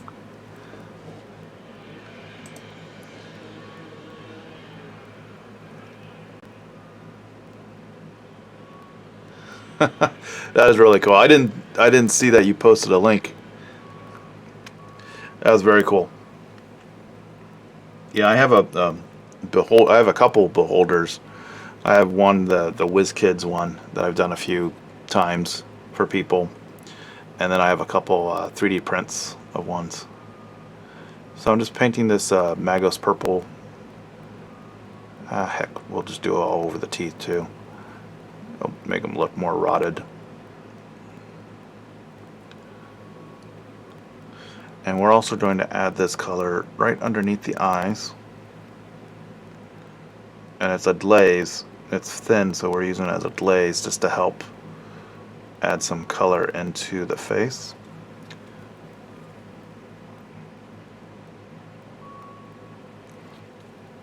So we're painting underneath the eye, kind of doing it over his nose. Oh, if I can stay in the camera. I zoomed in and now I'm off. I don't know where I'm at.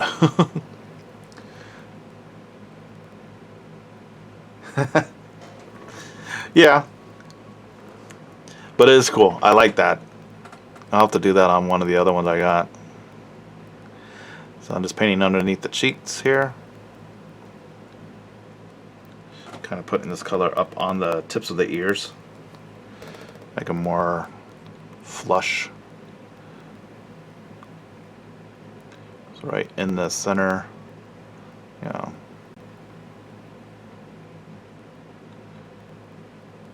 So we'll paint this over the nose.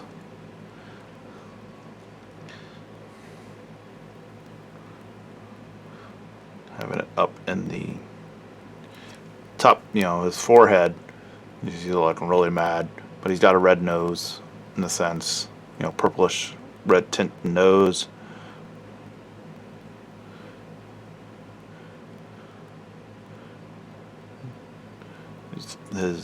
He's flush.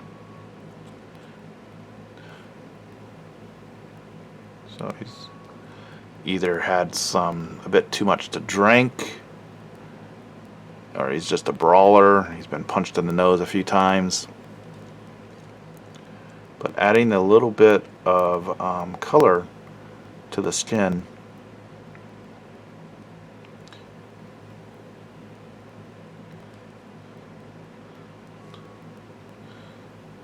just a little bit of glazing over the face definitely makes him come alive. He's got a little earring. Funny. Okay. We're going to add this also over his nipples because they sculpted his nipples on here. He must be very excited. They're all pointy. He's a happy giant. So just add a little bit of that there.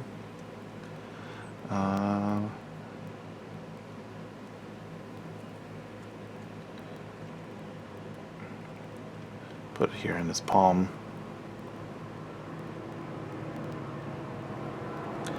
Reaper miniatures are so fun to paint.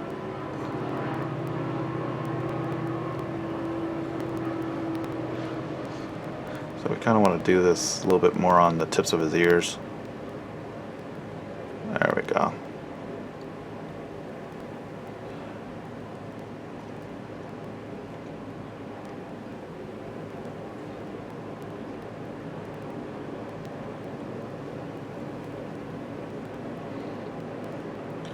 And just kind of push it down in the recesses here, underneath the muscles, just to give it a little bit more color.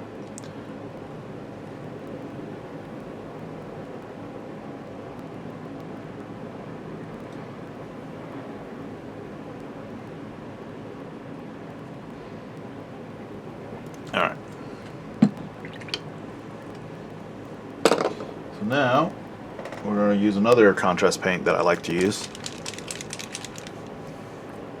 And it's the Voluptuous. The pink. This pink color. I can never say that correctly. Gaming companies or miniature companies that make paint, and they call them their wonderful names. Can never pronounce them correctly. Alright, so we're going to put that on our palette.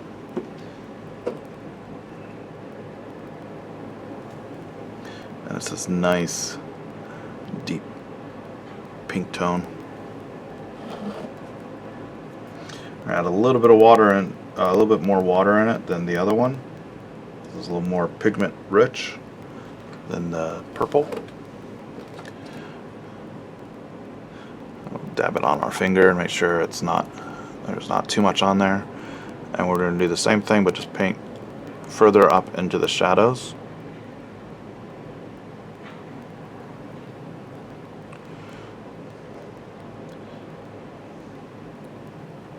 Gonna help deepen that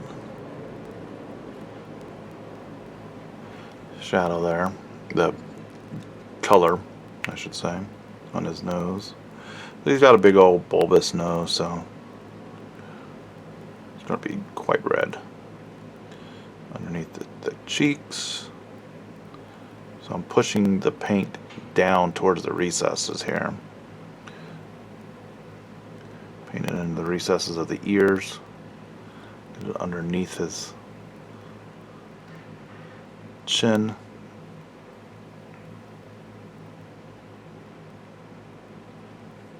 We're also going to paint it up in the recesses of the mouth, underneath the lips here.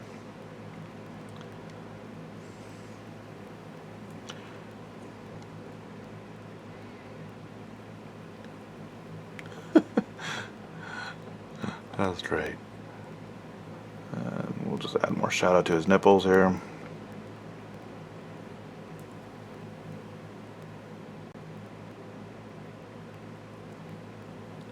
Kind of up here in his armpit.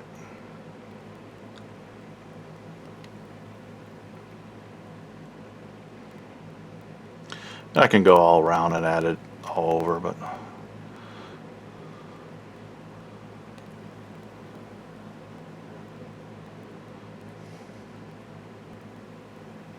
on the knuckles, just to give some variety of color. I'll flip over and do this side too.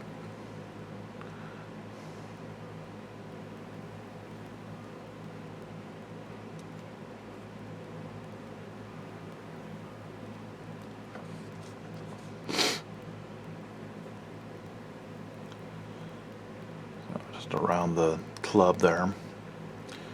All right. He's great.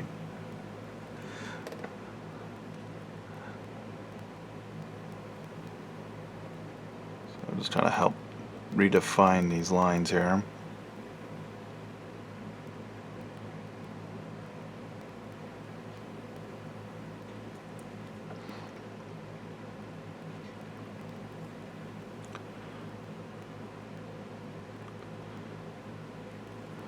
There we go. So we'll go back to our base coat of Shadow Flush and Magenta. We'll start adding a little bit of the Tan Flush into it to start building that highlights for the gums. So we don't want too much paint on it, not water. We just want to hit some of these raised areas on the gum.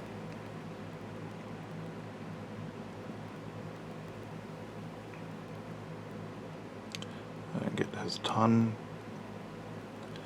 And we're going to start adding a little bit of this, little dots on his nose.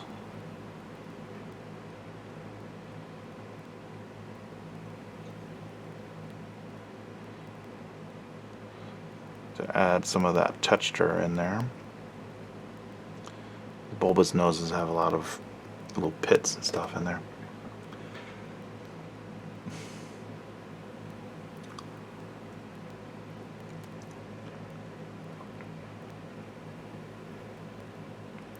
Hey, we got our first bot. No, I don't need to buy followers, primes, or viewers.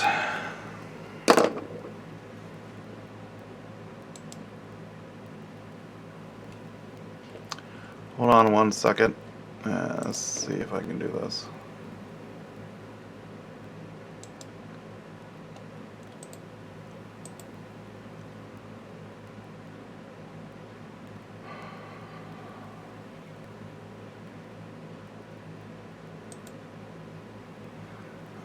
Alright, you've been blocked.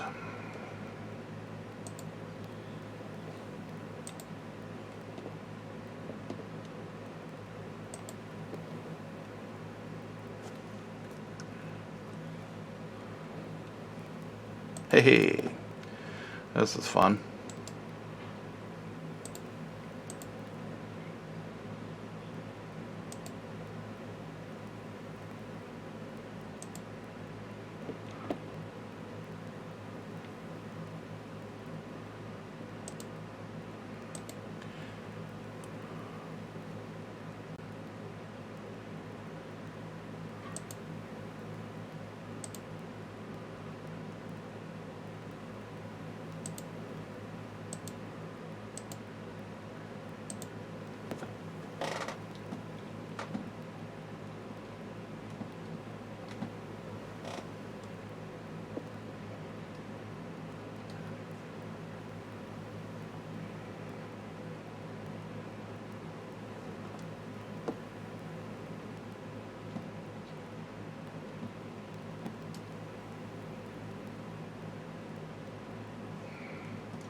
Hold on 1 second, people.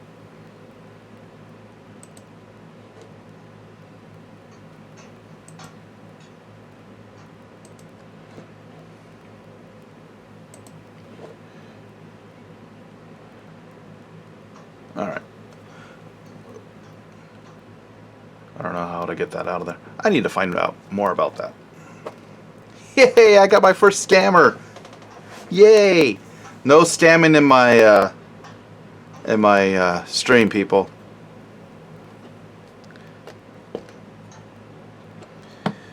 If you have a Twitch, I will do this. I will help you. You can promote your page, hobby stuff, if you have a Twitch account, but nothing like that, please.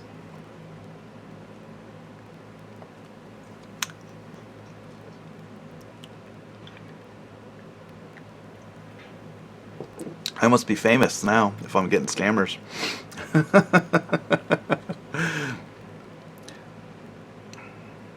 Alright, back to work. So we're going to add a little bit more of our texture, our tan flesh into that mix.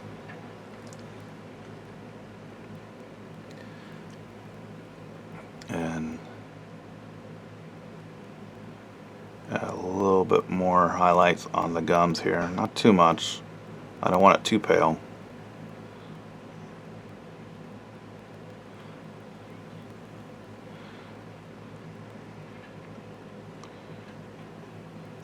And just add a little bit more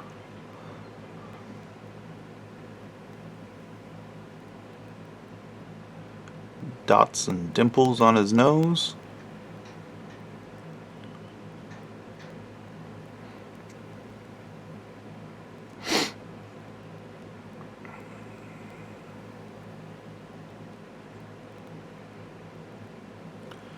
Alright, so now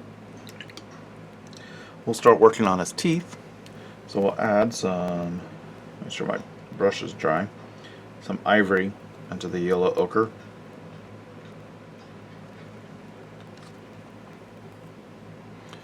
And we'll bring the highlights up to the tips here.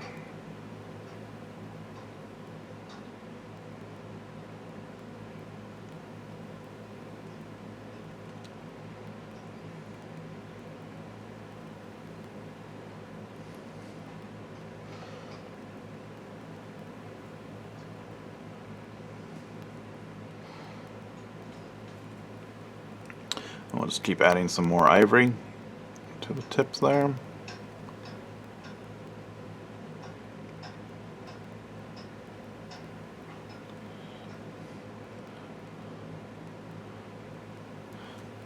Bring out, so just a final highlight of some ivory on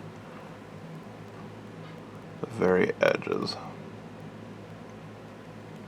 There we go. Alright, so now we got the face done. He looks quite gruesome.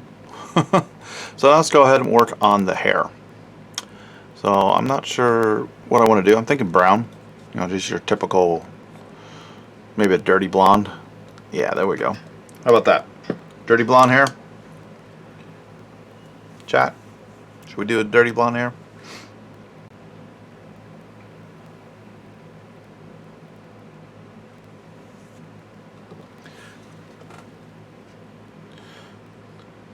We'll start with our dark umber.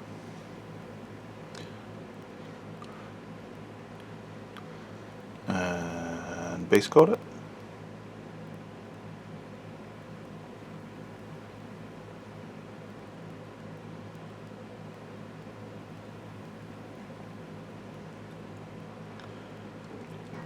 Excuse me. That'll fill in the face here. He's got some great looking sideburns, chops, his mullet chops.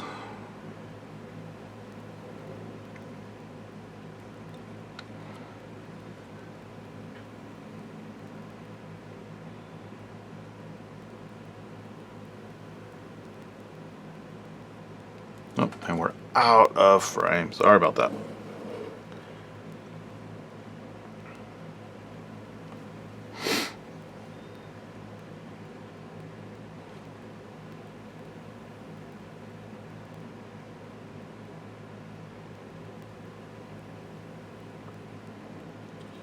So I'll just apply a base coat over it.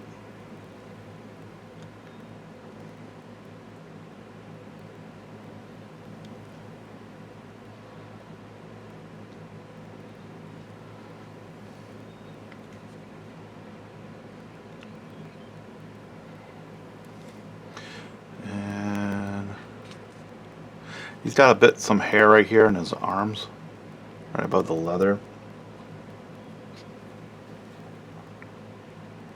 So we'll just fill that in too.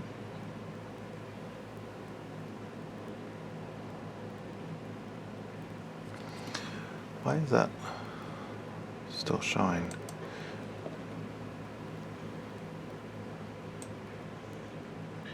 there a way that I can delete that now? No. Nope. Nope.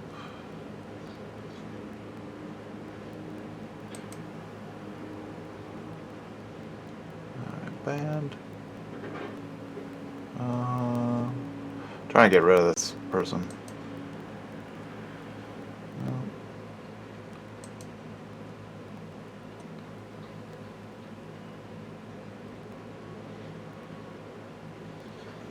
Alright, well, he's banned. Oh good, it did. It did delete it.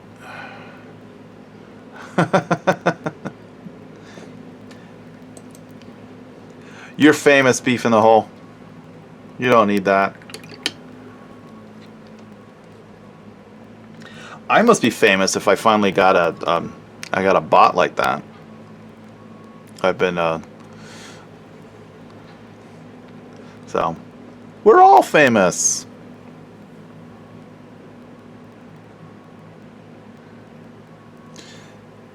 Make sure we get his hair under his arms here. He doesn't have hair on his feet. That's weird.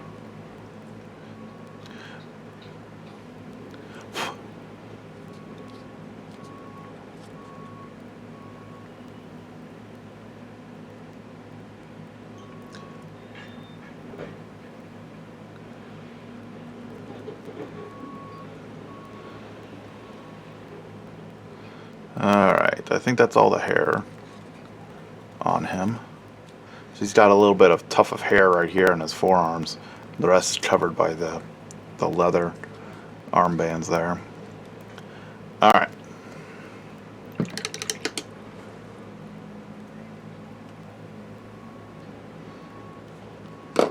So we want to darken that up.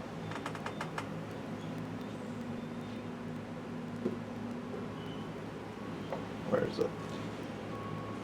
Where is it? Looking for a color. Hold on. There it is. So we're going to do a quick wash of Address Earthshade over it.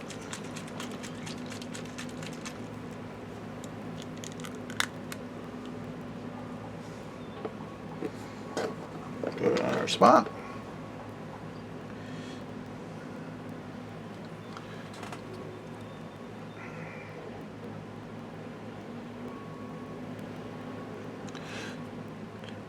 I really like the Citadel shades and contrasts, just for the ease of it.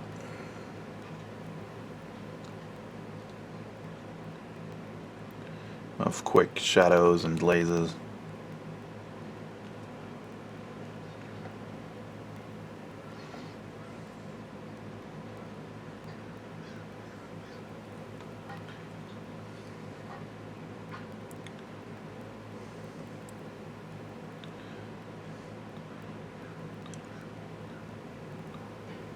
Also, if you would like to promote your page, just ask first. You know, don't just come in and pop it in there. I don't mind you. You know, we all have our businesses that we got to do, but if you pop in to the stream and just drop a link to something, nope, you're going to be knocked out. You got to at least wine and dine me before you give me offers.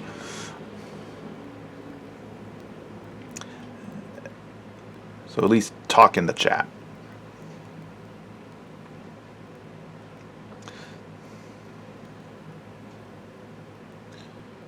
But I feel special. Alright, so we're just adding this to all the hair.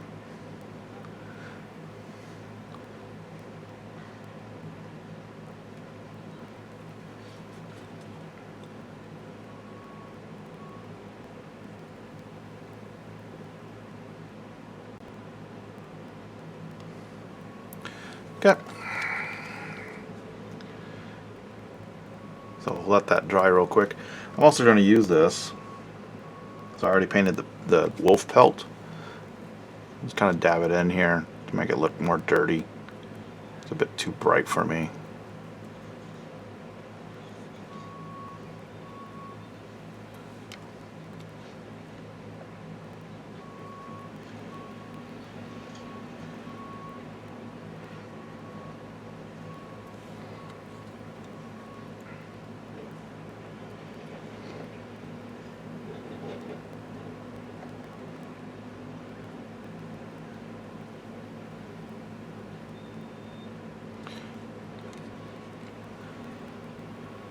So just kind of spreading it out. It's alright if it's darker in certain areas. We're just wanting to add some,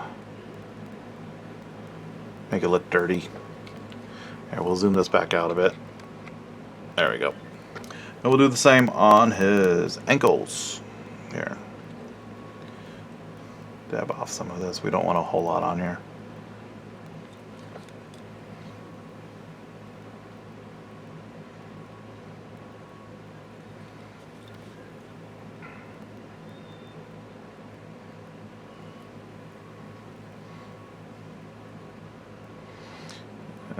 Get right in here. Excuse me.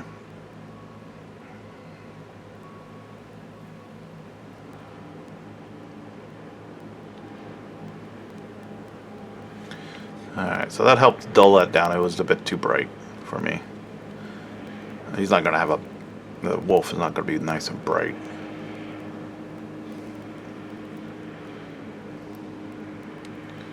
Alright, so now while we're waiting for the wash on the hair to dry, we'll go ahead and start painting all the leathers. I'm trying to figure out how I want to do those.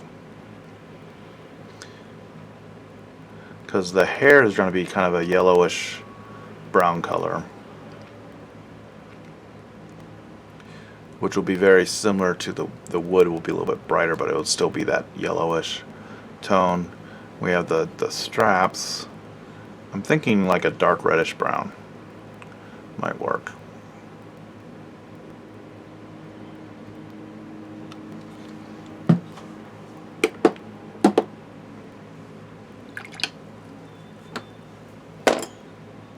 So I think what we'll do, Ninja, were you here when I was painting Star-Lord on Wednesday? I finished him up. And we'll zoom in on him. Oh, for some of it? Okay. Yeah, I finished him up. Not on the stream. I did a few little things on it after the stream.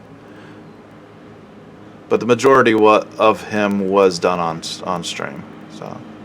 So I'm thinking I want to do the same idea for the leather. Thank you. On the giant here, with that reddish brown. Yeah, he was fun. I really enjoyed him. I'm gonna be taking some pictures of him later today and posting those up. And I'm not sure if you were here earlier, but I finished this guy off at the beginning of the stream.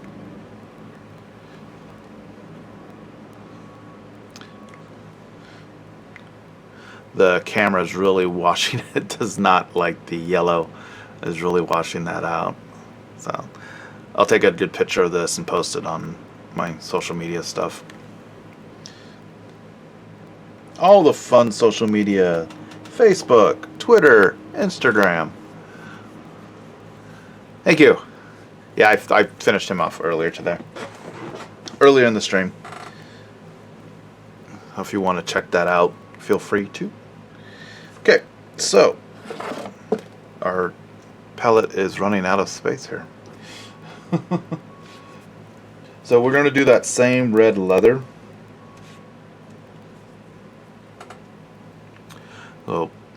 start with mahogany, shade it down, and then add highlights with burnt sienna and then burnt orange.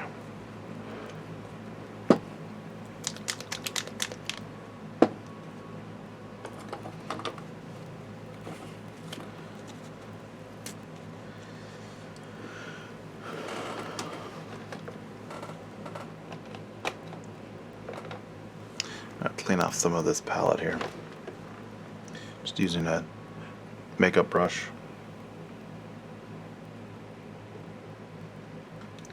Help soak up some of this wash I have over here.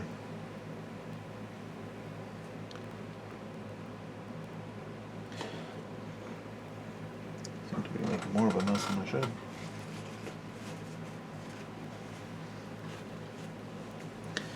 Alright, we'll get a paper towel in here. Just kind of scoot it off to the side. Soak it up. These were contrast paint, so they're very thin. So the paper towel will soak it up. There. Nice and clean. Have a clean spot.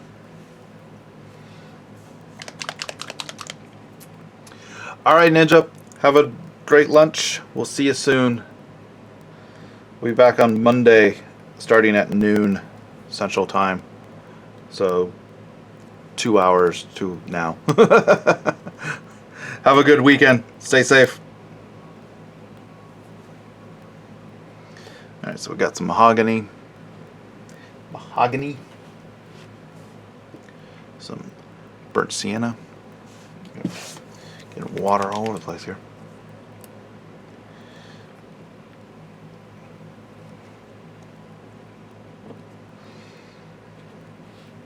And then some burnt orange.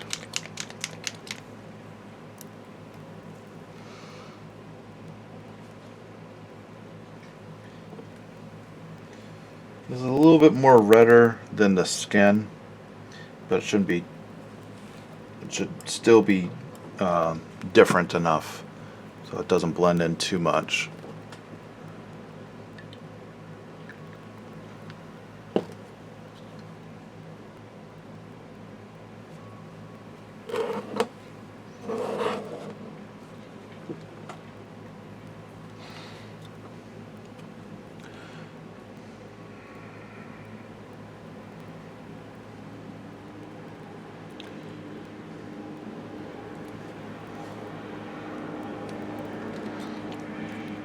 This arm, he's got like 2 different types of leather. So I think what I'll do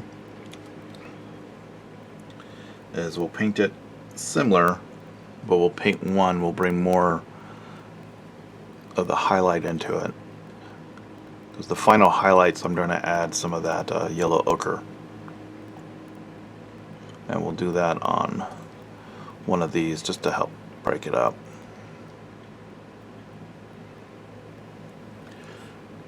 But it's enough of a change where it's different than the skin. Because I think I started with mahogany. No, did I start with mahogany? I don't remember. I think I did start with mahogany on the skin, but I'm not sure if I used mahogany or brown. I probably did use mahogany in that. It's enough of a difference, but it's also keeps in the paint scheme, harmonizing the whole paint, the whole picture of the model.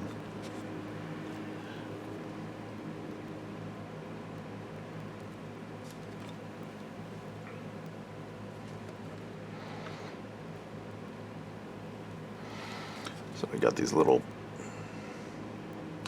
leather bands holding on the fur on his ankles here.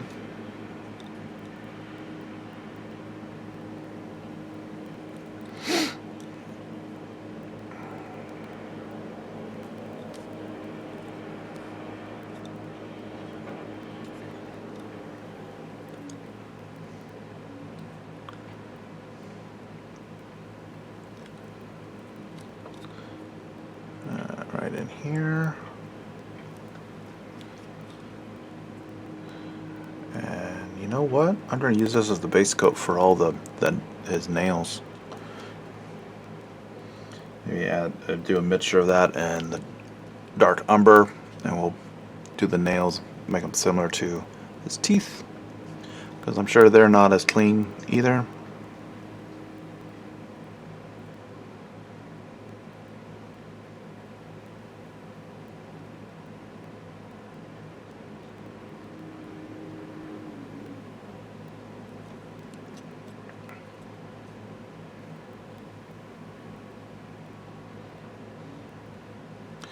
So just taking my time, making sure it's nice and smooth application and I'm not getting on any of the other areas.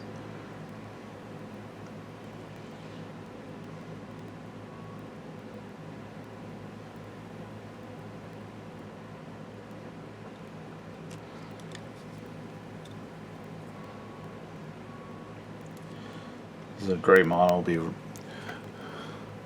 nice little encounter for your role-playing games.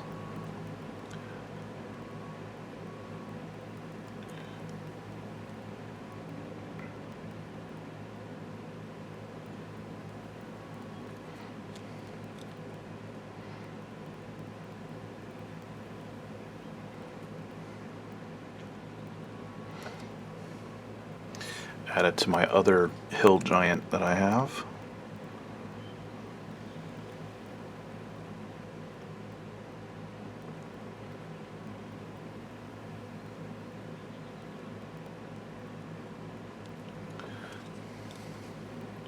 Be the Hill Giant brothers. Alright,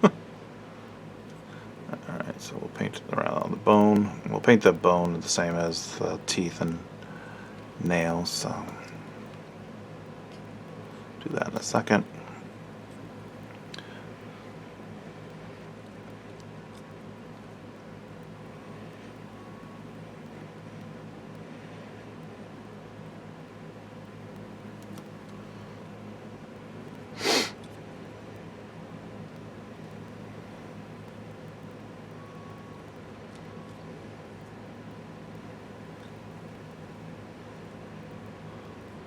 Yeah, there's a Hill Giant, a female Hill Giant, or a couple of them that I've seen.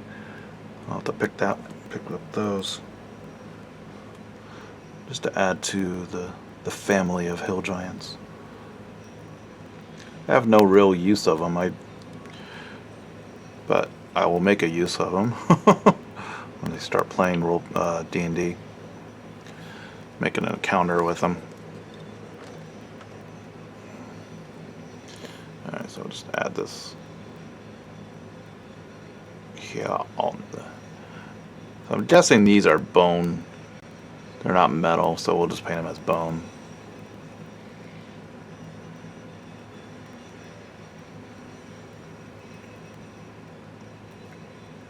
I think this is a dark umber or the black brown, I'm not sure.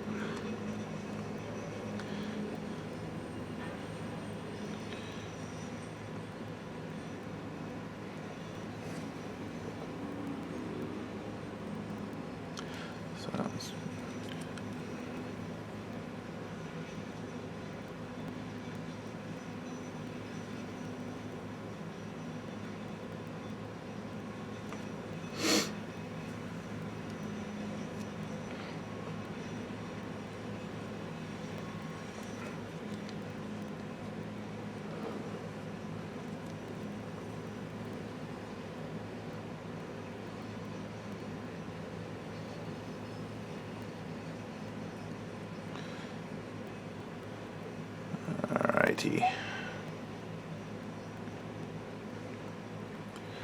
So we'll let this dry, and by now our hair is dry, so we can work on that. So instead of sitting and waiting for the wash on the hair to dry, I started base coating other areas, so I don't have to wait for those to dry.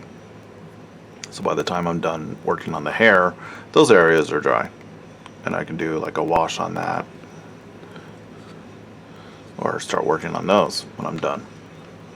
So I'm constantly moving around the model, doing different areas. While I'm waiting for one area to dry from a base coat or a shade or whatnot, I can do a different area and keep working around them. Alright, so we're going to take some of this dark umber,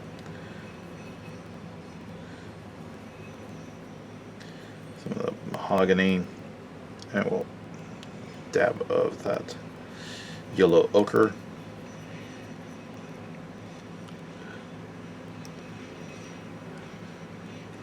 And we'll use this as the base coat for all the nails, finger and toenails, the bone on his, oops, sorry about that, his bone on his waist, and then the little bone spikes. Starting with a dark base coat, I don't need to do a wash if I don't feel like it. Alright, so where's the sculpt of these nails? There they are. I probably will add a dark wash just to deepen it. But these are going to be rather yellowed too. He's a giant. He doesn't take care of himself. Look at him, cracked fingernails and toenails.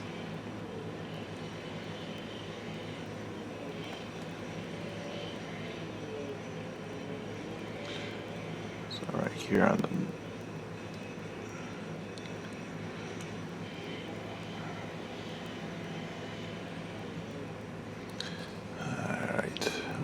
this.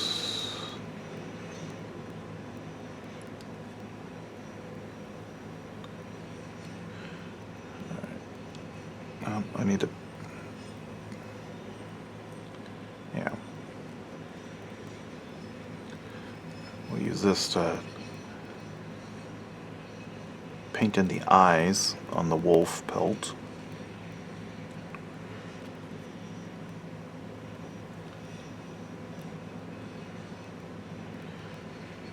His fingers up here.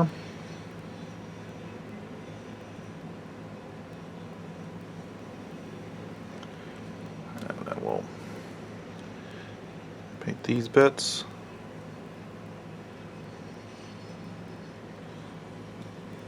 Oh, that's part of the wood. And we got some overspray on the his club here.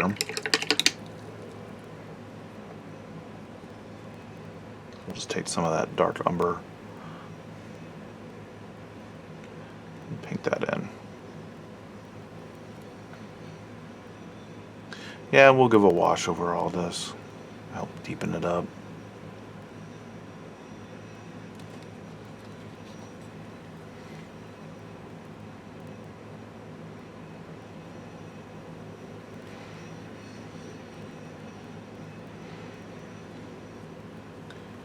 Just give a base coat of that dark umber.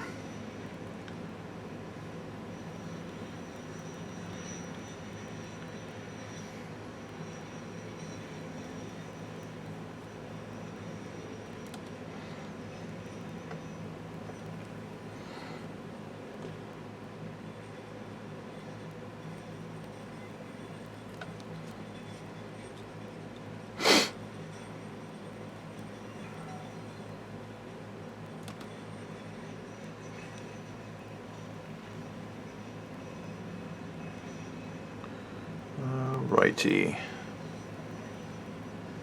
Alright, so I think that's part of the wood here. But I think the other bits are just bones shoved into the wood. That's what I'll say it is. That's what it is, and that's what it's going to be. Alright. Some Address Earthshade.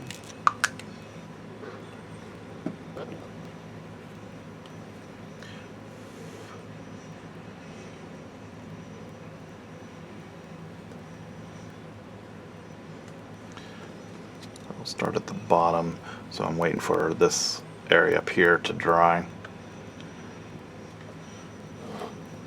because I just painted that. I'm waiting for that to dry, so I'm going to start at the bottom with my washes. I want to make sure that you don't have too much on the area. You don't want to flood it, just want to darken it.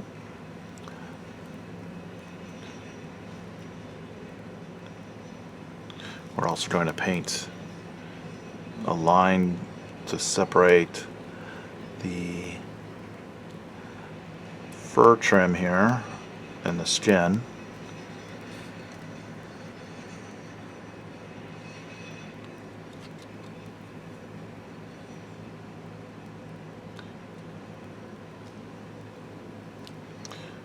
Just to line it and help separate the two areas to show, you know, give that separation line between the two areas, the cloth, the fur, and the skin. So when I paint it, I'm going to paint more in the center to keep that dark area there, to keep it separate. The leather strap and the fur.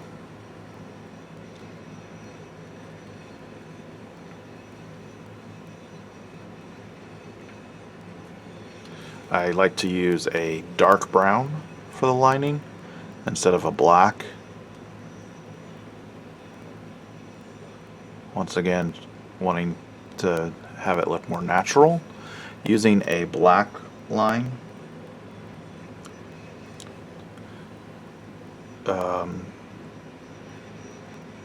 gives it more, it separates it, but because the black is just void of color, it makes it look more cartoony, and that's not the look I'm going for.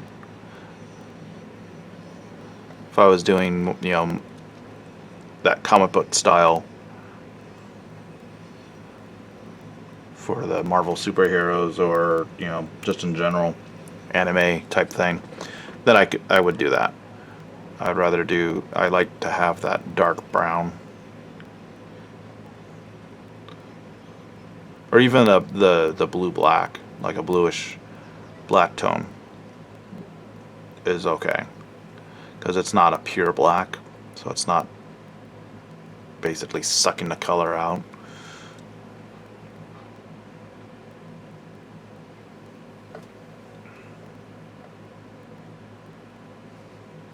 And we'll use this as our base coat for all the little ropes.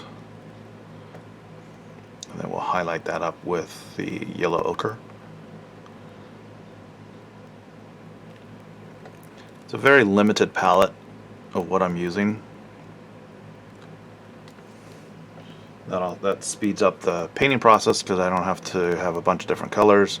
It also keeps the model from looking muddied and too busy, having too many different colors.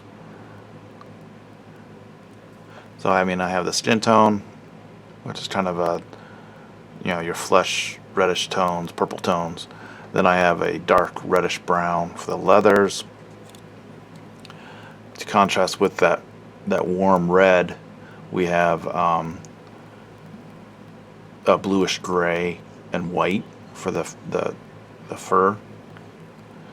And then the hair is going to have a yellowish tint to it, which I'm using that same as a highlight on the bones. It's the base coat of the bones. The nails also will be some highlights would be the highlight on the wood. So it keeps it all together. That color is also going to be on the ropes. So it ties it all together. It keeps it more unified. And using the same shade color also helps. So using as your bright highlights the same color overall. That's why I like to use an ivory or a bone color, and using a dark brown or mixed in with some purple, things like that for your shading helps keep the whole piece together and cohesive.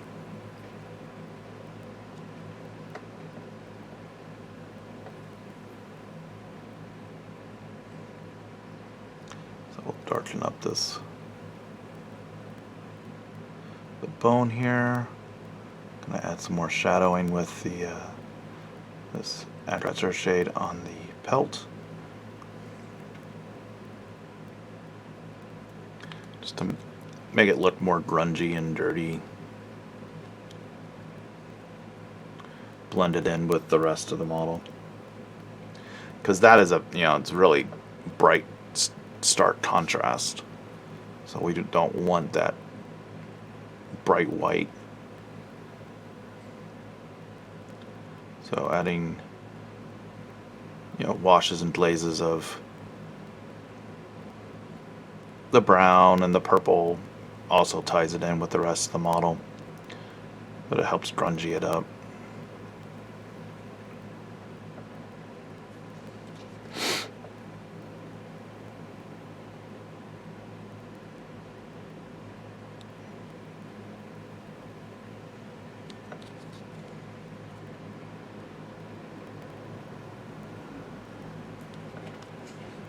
Paint here on the armband.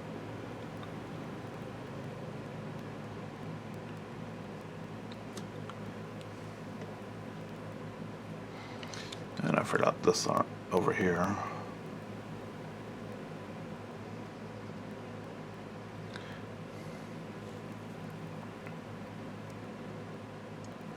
And the rots and stuff, the rots themselves will be a neutral gray tone. And then we'll have some, yellow, light brown and yellow bits in the rots. And then we'll add some tufts of grass and some shrubbery. On the base. So a little bit of green, which will contrast nice against the reddish tones.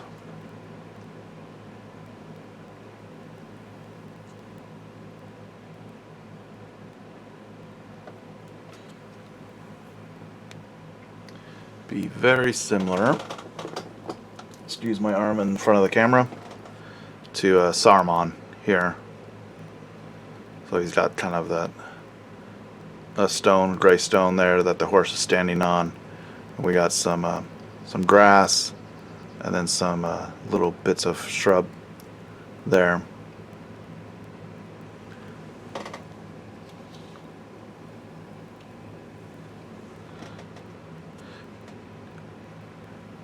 See, it's the same idea with this, but I just added the snow. I don't know. I was thinking of adding snow to it, but originally, but I don't think I will. I don't know. That might change when I start doing the base, so we'll see.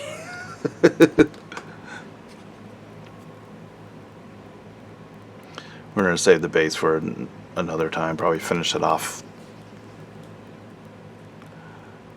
Finish this guy off on Monday.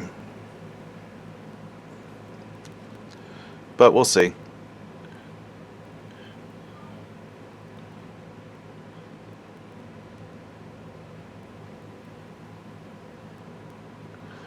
I really don't have a set time that I end.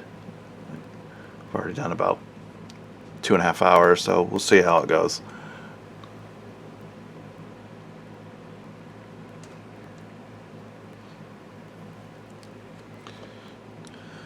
One stream I was trying to end it, and then more people came in, so I just kept painting and talking to people, so it ended up being like over 5 hours. So it just varies.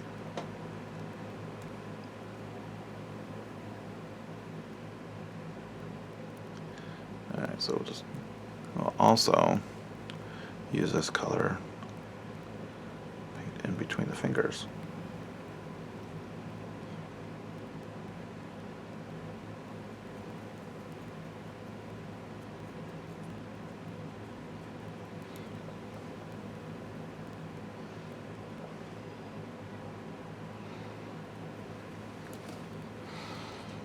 Rotate him around. the other side. Make sure we get those nails. It's funky. That's a funky sculpt. Because it looks like his nails are up here, but there's the rest of his fingers down there. If you can see that, that is so weird. What is going on with that? He's a mutant giant. He's got mutant fingers.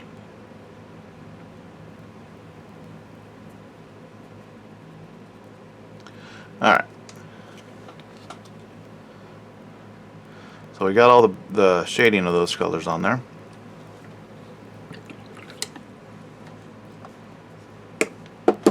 Make sure I put my top on there.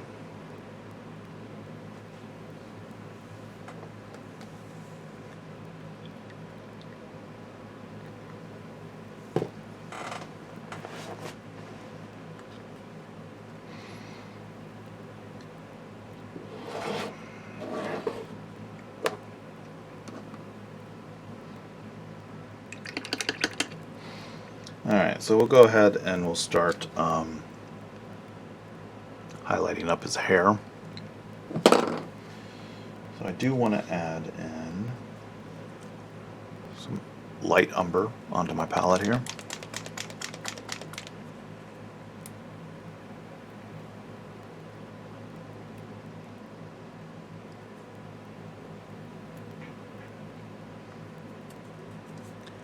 Take that from the top there.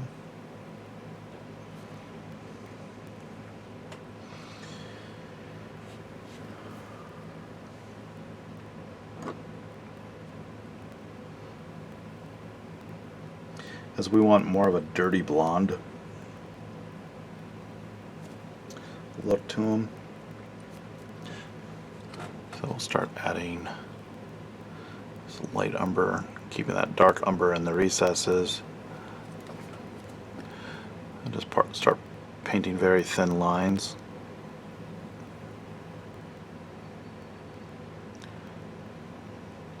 On the hair strands. It's sculpted very well, so I'm just following the sculpt.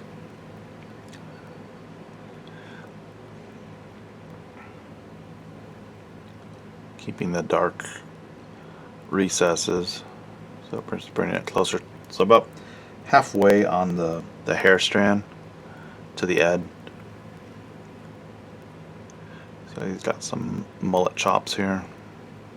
Mutton chops, I think is what they call them. Mutton chops. Sideburns.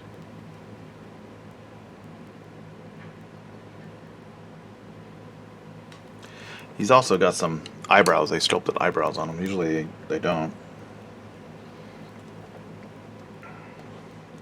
So he does have some sculpting of eyebrows.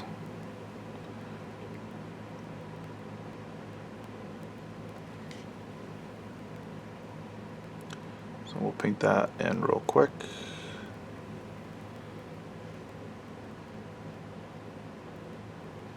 With our dark umber.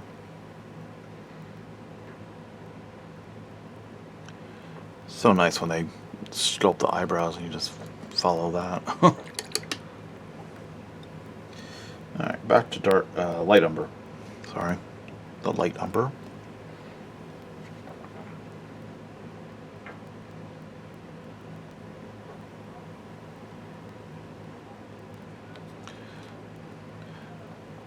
So just very thin lines to show the hair strands.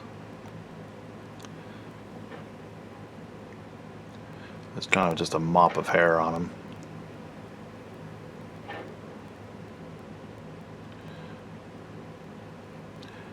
I'm going to keep that darker in the center.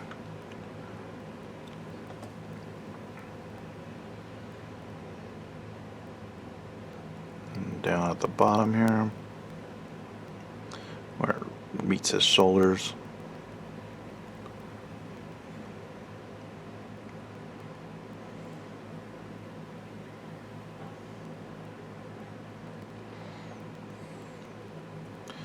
Alright, so we'll start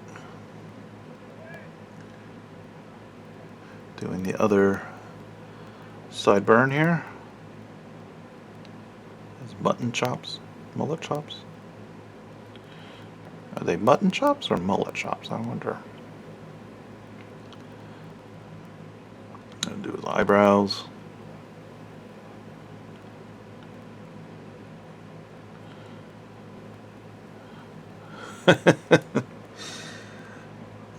What a handsome fellow he is.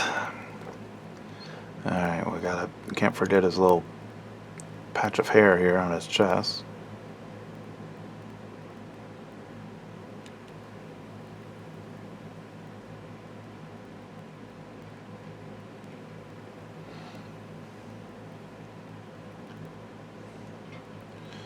So just little dabs and dashes to show that's got some texture. And just more on the raised areas. Alright, so he's got some hair here on his forearm, so we'll catch that too.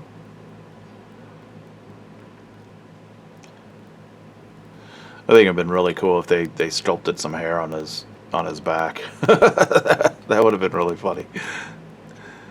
Alright. Can't forget his underarms. I made sure that I'd give him some underarm hair.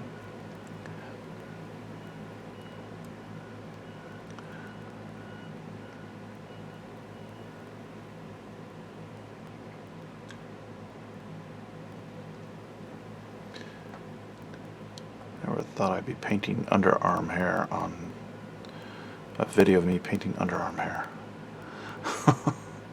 Alright. So we'll rotate it around and get this forearm arm hair.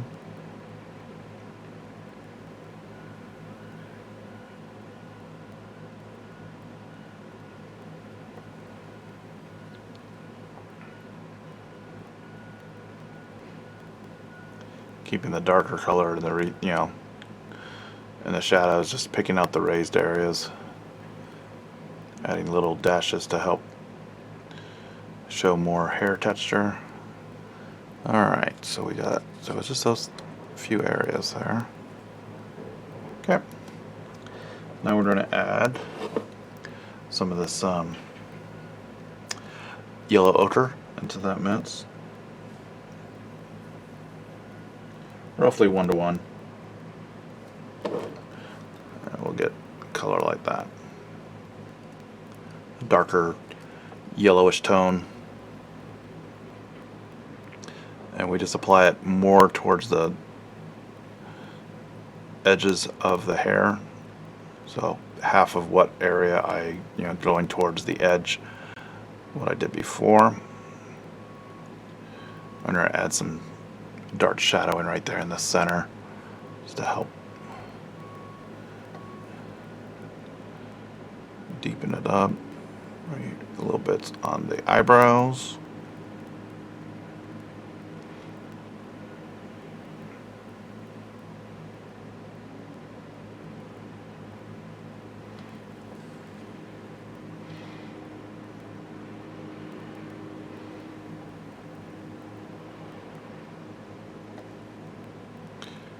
Use the side of your brush on some of them too, just to help get some smooth lines.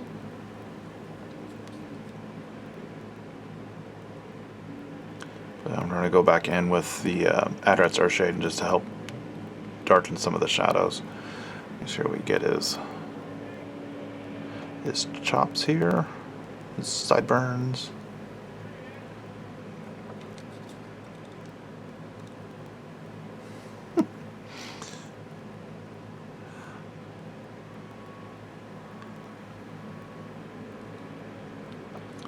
And get his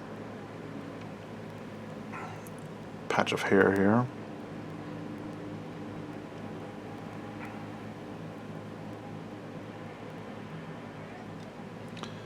And over here.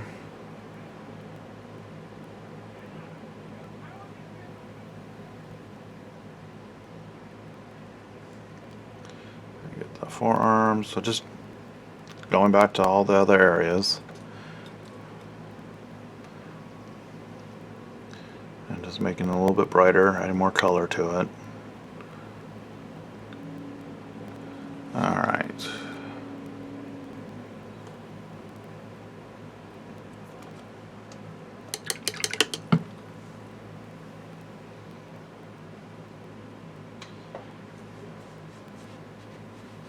So we're going to take some saffron sepia.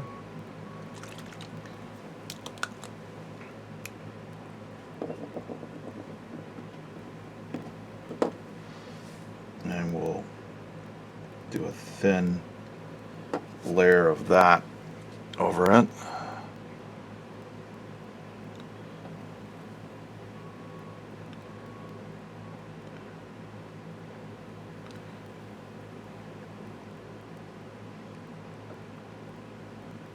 Just to help add some color and some shadow to it before we add our final highlights. So going back with a shade or glaze partway through highlighting helps smooth it out. It also adds more, if you find out that it doesn't have enough depth or shadows to it, or if it's too bright, that will help knock it down and smooth out the process of the highlight. Sometimes it can be a bit chalky or clunky. So it's a lot of back and forth. This also adds a little bit more color, has a little bit of color than just having the airbrush shade, because the sepia has got a bit of yellow in it.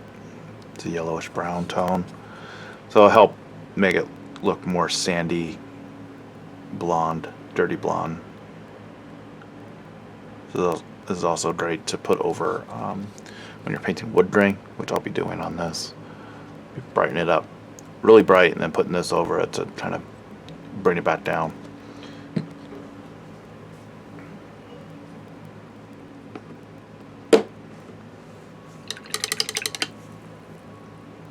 So we're waiting for that.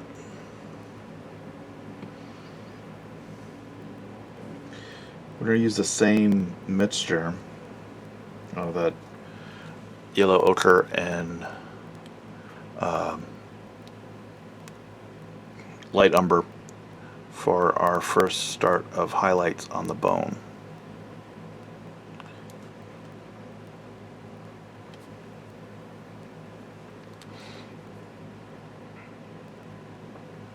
Also using that sepia over the bone too helps. It gives it a nice distinct look and color.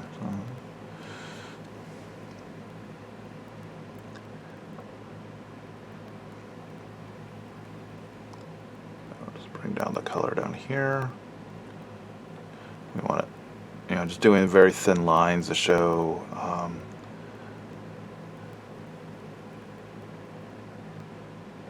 the texture of the bone. Saturations? I don't know. The lines that are in bone, I can't think of the name of it. I want to call them saturations, but I don't think that's the correct term. Striations? Anyways. Texture of the bone is what we're looking for.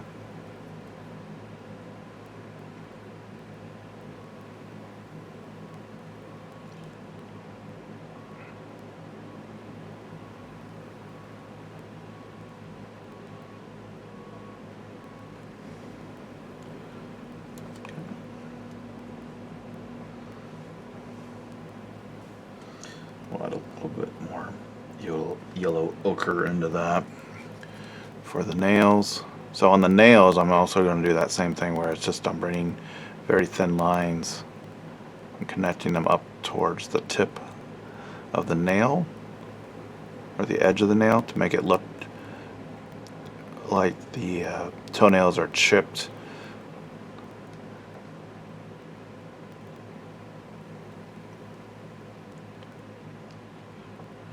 Nasty and dirty and grungy. He's walking through the tulips in bare feet, so of course he's trying to have chipped nails. Alright, so let's get underneath here. Get this other one.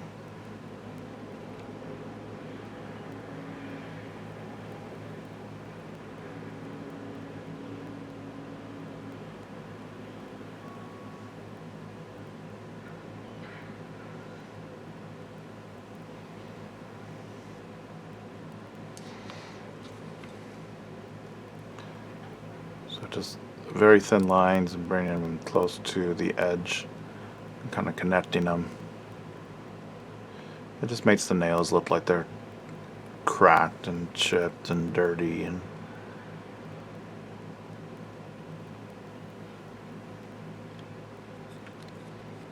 he's got this finger curled back here.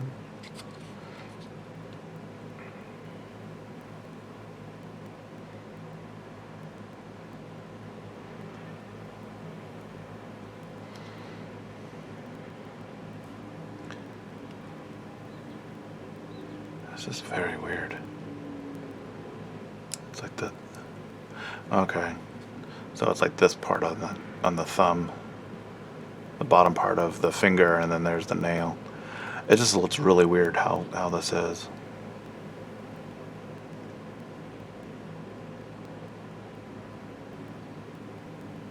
Because the nail is sculpted up on top. Then there's this piece of skin, you know, the fingertips jutting out. So it just looked weird until I put paint on it, and it's fine. Oh, I forgot the bits on the club here.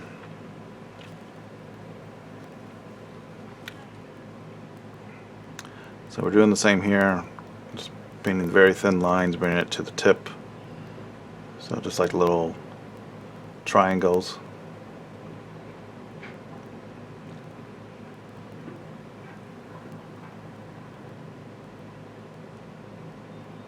Giving texture to an area that didn't have texture sculpted in.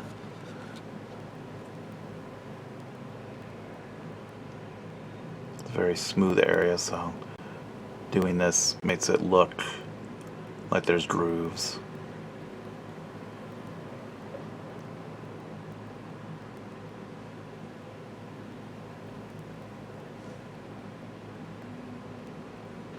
Nope, and I was totally off the camera there. Sorry about that. Just drifting off to the side. Gotta go back. Alright.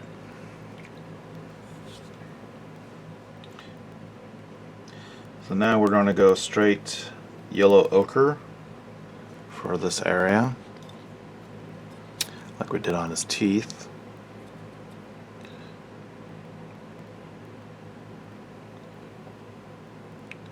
Bringing it more towards the upper portions, the raised areas, the highlights. So here, very thin lines.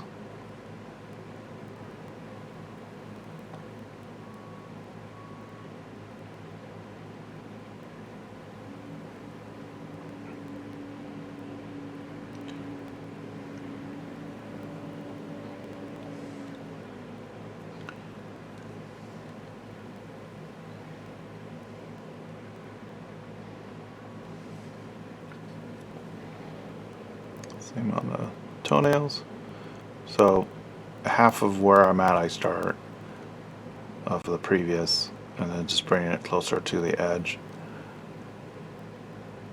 So it just makes it look like the nails are all yellowed and cracked and nasty looking. Got a bunch of dirt and grime underneath them. Definitely needs to get a pedicure.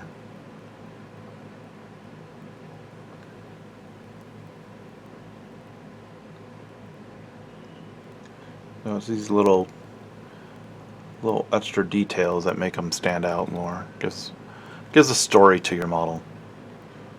You know, what's the story that you're telling with your model?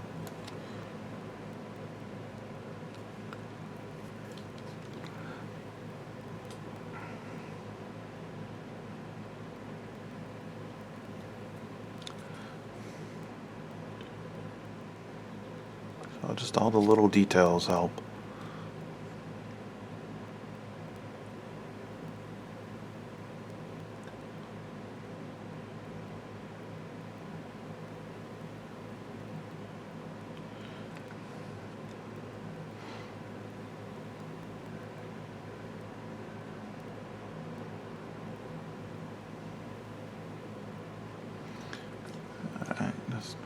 And here, just, you know, halfway up, right towards the edge, the end, bringing that point with the paint so it's brighter on the very tip.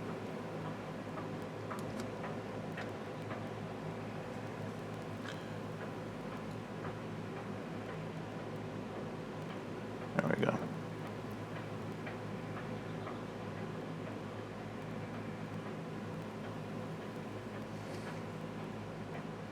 Oh, off the camera again. Sorry about that.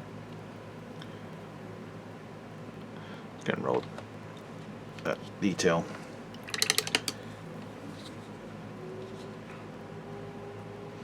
So we're going to add quite a lot of ivory into it to make it really bright. Yellowish tone. Same thing, make sure we have a nice point. Just very thin lines at the very edge.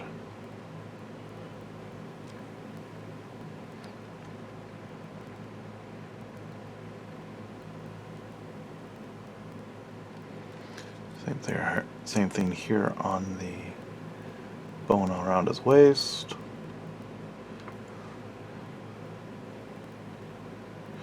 And now I'm just kind of doing a little stippling here, just to kind of give that little bit of texture. Help, because the piece itself is very smooth, and bones aren't smooth. They got grooves in them, and especially if they've been out in the sun, they got like pits and valleys, and just a whole lot of texture to it. It's not, they're not smooth. So we want to add that realism to it.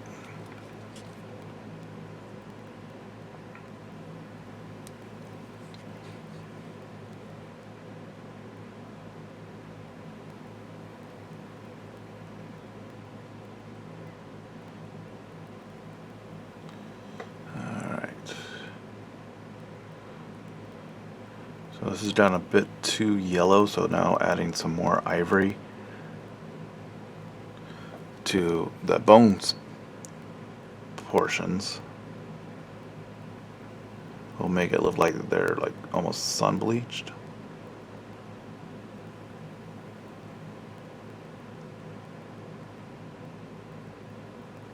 Because they're not, bone's not straight white. It's got yellow and brown tones in it. But yeah, that camera's really making that look like it's bright yellow. So we're going to add some ivory into it.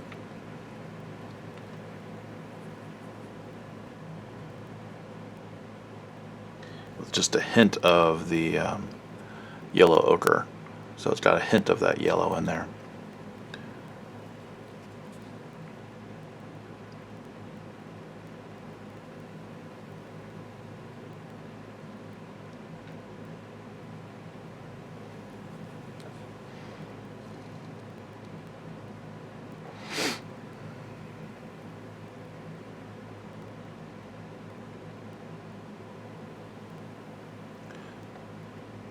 So now it's going to start to look like more like a bone. But we don't want it too bright because we still have some of that white. That's why we kind of toned down that fur. So we don't want to have it too much close to that tone, that brightness. So we'll add some shading to it, like glazing of it.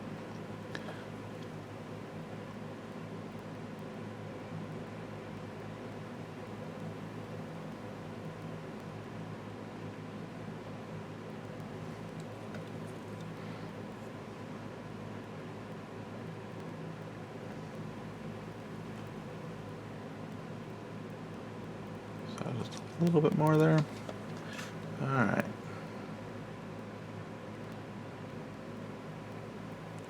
So now I'm going to take some of this burnt sienna that I have on my palette. That's for the straps. Thin that down.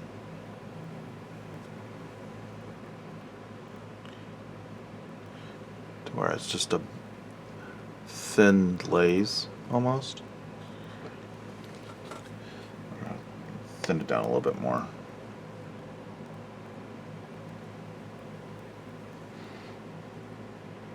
There we go. So it's just a hint of it, and just wash it over the bone, pulling it towards the recesses. So it just tints it a bit. Excuse me.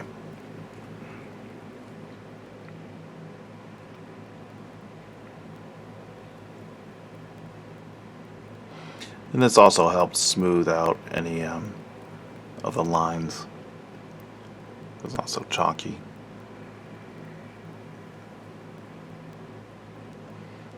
Do the same up here. I actually need to pull it down to the reset, down to the base of it. All right.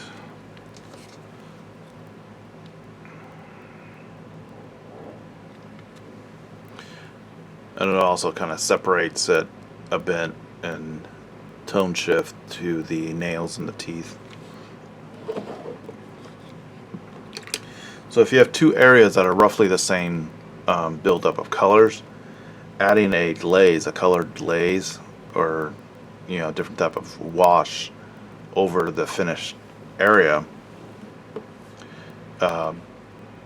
separates them, but they're still similar. So it still shows that, okay, I know that's bone, and I know that his nails are bone.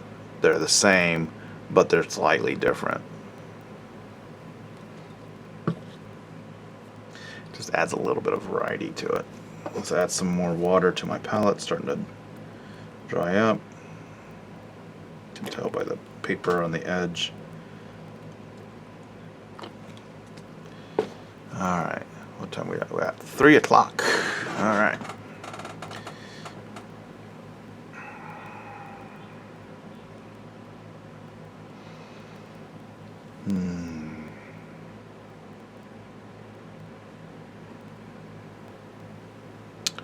Let's see here.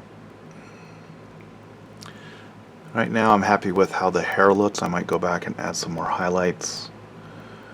A lot of cases I'll get to a certain point in an area that it's good and it's where I'm liking it, but I'm not going all the way finished. So then I'll finish other areas and get to those to a certain point, and then once I have basically the whole model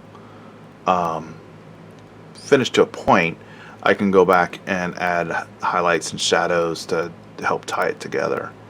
So instead of working on one area like his hair or like the leather up to completion, I get it to a point where I'm happy with, and then work on a different area, and then if need be can come back. Like with the bone and the nails, I can come back to that and add some more highlights if I wanted, or darken the shadows to help it tie it all together. Alright, so we're going to go ahead and start working on these leathers. So get kind of a one-to-one mix of mahogany and birch sienna.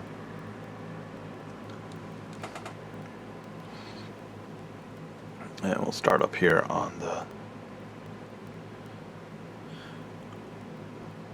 club. So instead of doing little lines,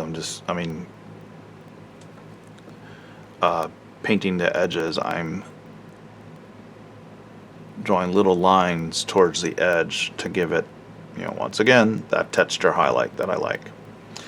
And it's adding like little dots and little slashes on the edge, bringing it towards the edge, just to make it look like the leather is worn and cracked,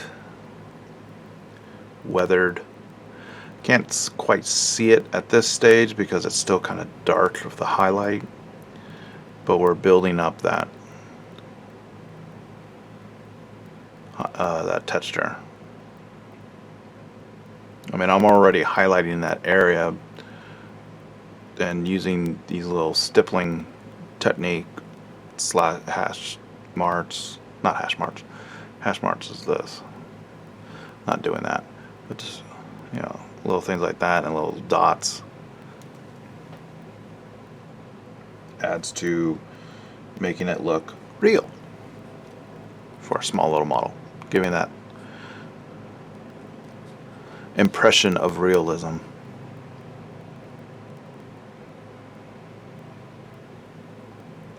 not doing anything different. Instead of just doing straight lines, I'm just doing, you know, very thin marks. Kind of awkward angle there, sorry. Building that up. Same thing I did on that Star-Lord model on his leather jacket. You really start to see it when I have the brighter highlights on it.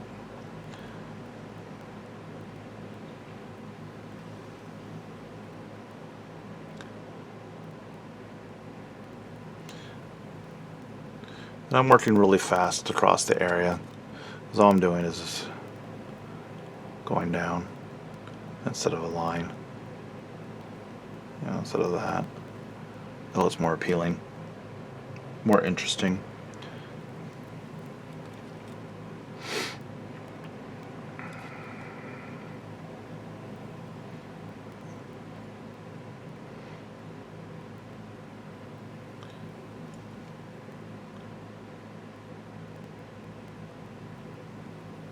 So right there on his wrist, this part, I'll concentrate more and more little dots, brighter and brighter, right into that area to show a highlight. But then you can really see the cracked, worn look of the leather.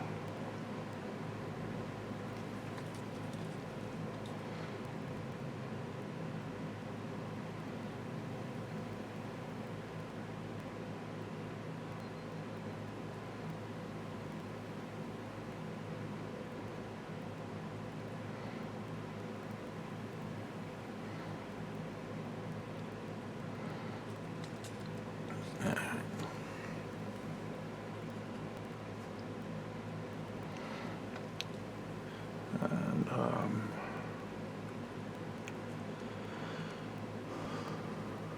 still not sure what I want to do with that one.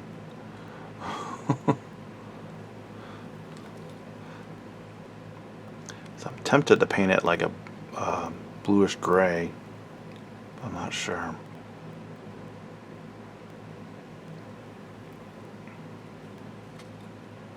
Because it's obviously two different fabrics, and I want to differentiate them, separate them.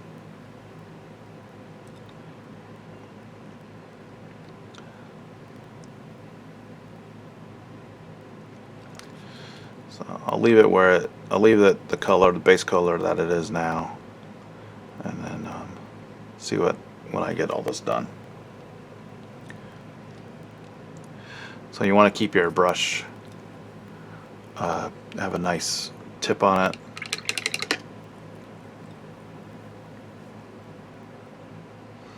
And keep the paint thin enough where it flows nice and smooth off the brush, but it's not too transparent, because otherwise you won't see where you're applying the paint, because it will just, as it dries, it just blends in.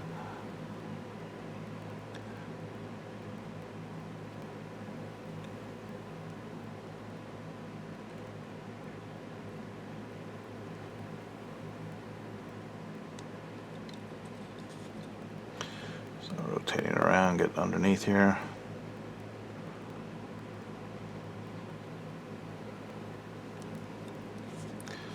Alright. So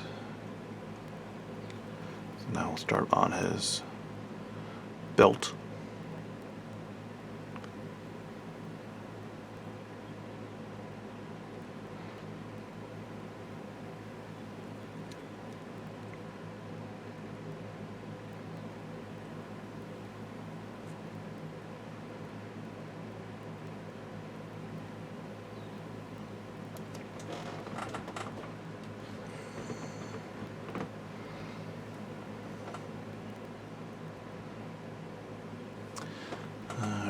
little adjustment there.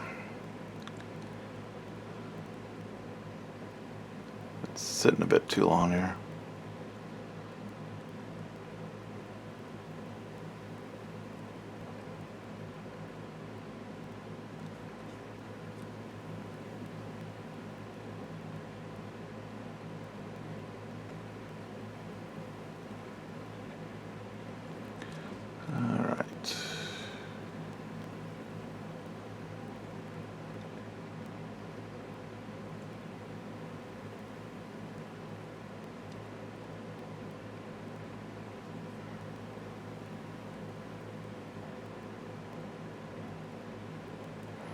And now we'll just start working on this one. Doing the same thing. Just random pattern. Just random dots pattern. Don't make it look unified. Just space it out. Have some clumped up where it's the areas more showing is more raised. You can have more dots in that area, and then kind of space it out and blend it out. Not really blend it out, but start in the center doing a lot, and then space it out, and then stop as you go further into the recesses. And you can do this technique, darkening in the shadows and adding some that stippling into the recesses and the shadows with the darker colors to add that texture in there too. Alright.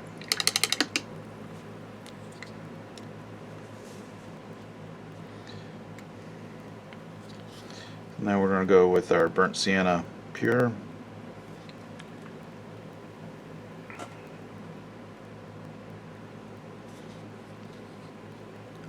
And doing the same thing.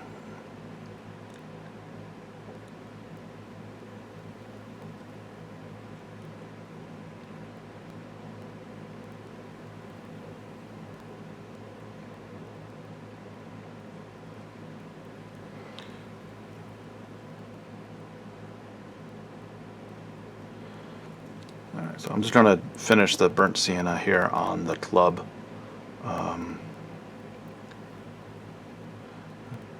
Getting to a point where I need to take a break and stop, stretch my legs. I've been sitting far too long, but we'll finish this up right here, and we'll continue on this guy on Monday. So you can kind of see where it's starting to brighten up the highlights, and I'm going to do that on all the leather. See there, if I take my hand away, you can see it in the light. So we're going to leave it there, and I'll continue it on Monday. I need to take a break. I need to get up and walk around and get something to eat. So I want to thank everyone who stopped in and hung out with me on this Friday. Watch me doing some painting. I painted this guy up. He's getting close to being finished. And a lot more detail to him, which I like. Make him stand out more. So I want, once again, I want to thank everyone. Ninja Timbers, I know you took off. Beef in the Hole, if you were still hanging out, thank you for stopping by. And I will be back Monday starting at 12 o'clock Central Standard Time. So, about 3 hours. So once again, thank you very much. Let's go ahead and see who else is streaming and go give them a raid. Let's see here. Let's see who's going. Let's go see how Jimmy the Brush is doing. Thank you. Alright, so let's go ahead and raid Jimmy the Brush. Him and Princess are two wonderful people and great to the hobby community, so let's go hang out with them for a bit.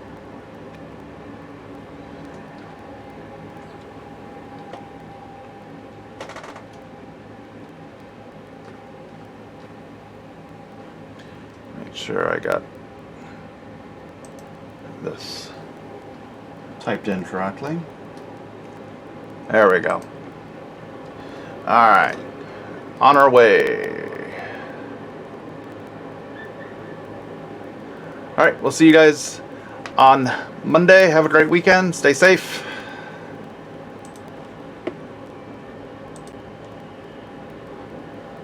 Sort of my Alexa when he says, sorry, faggot.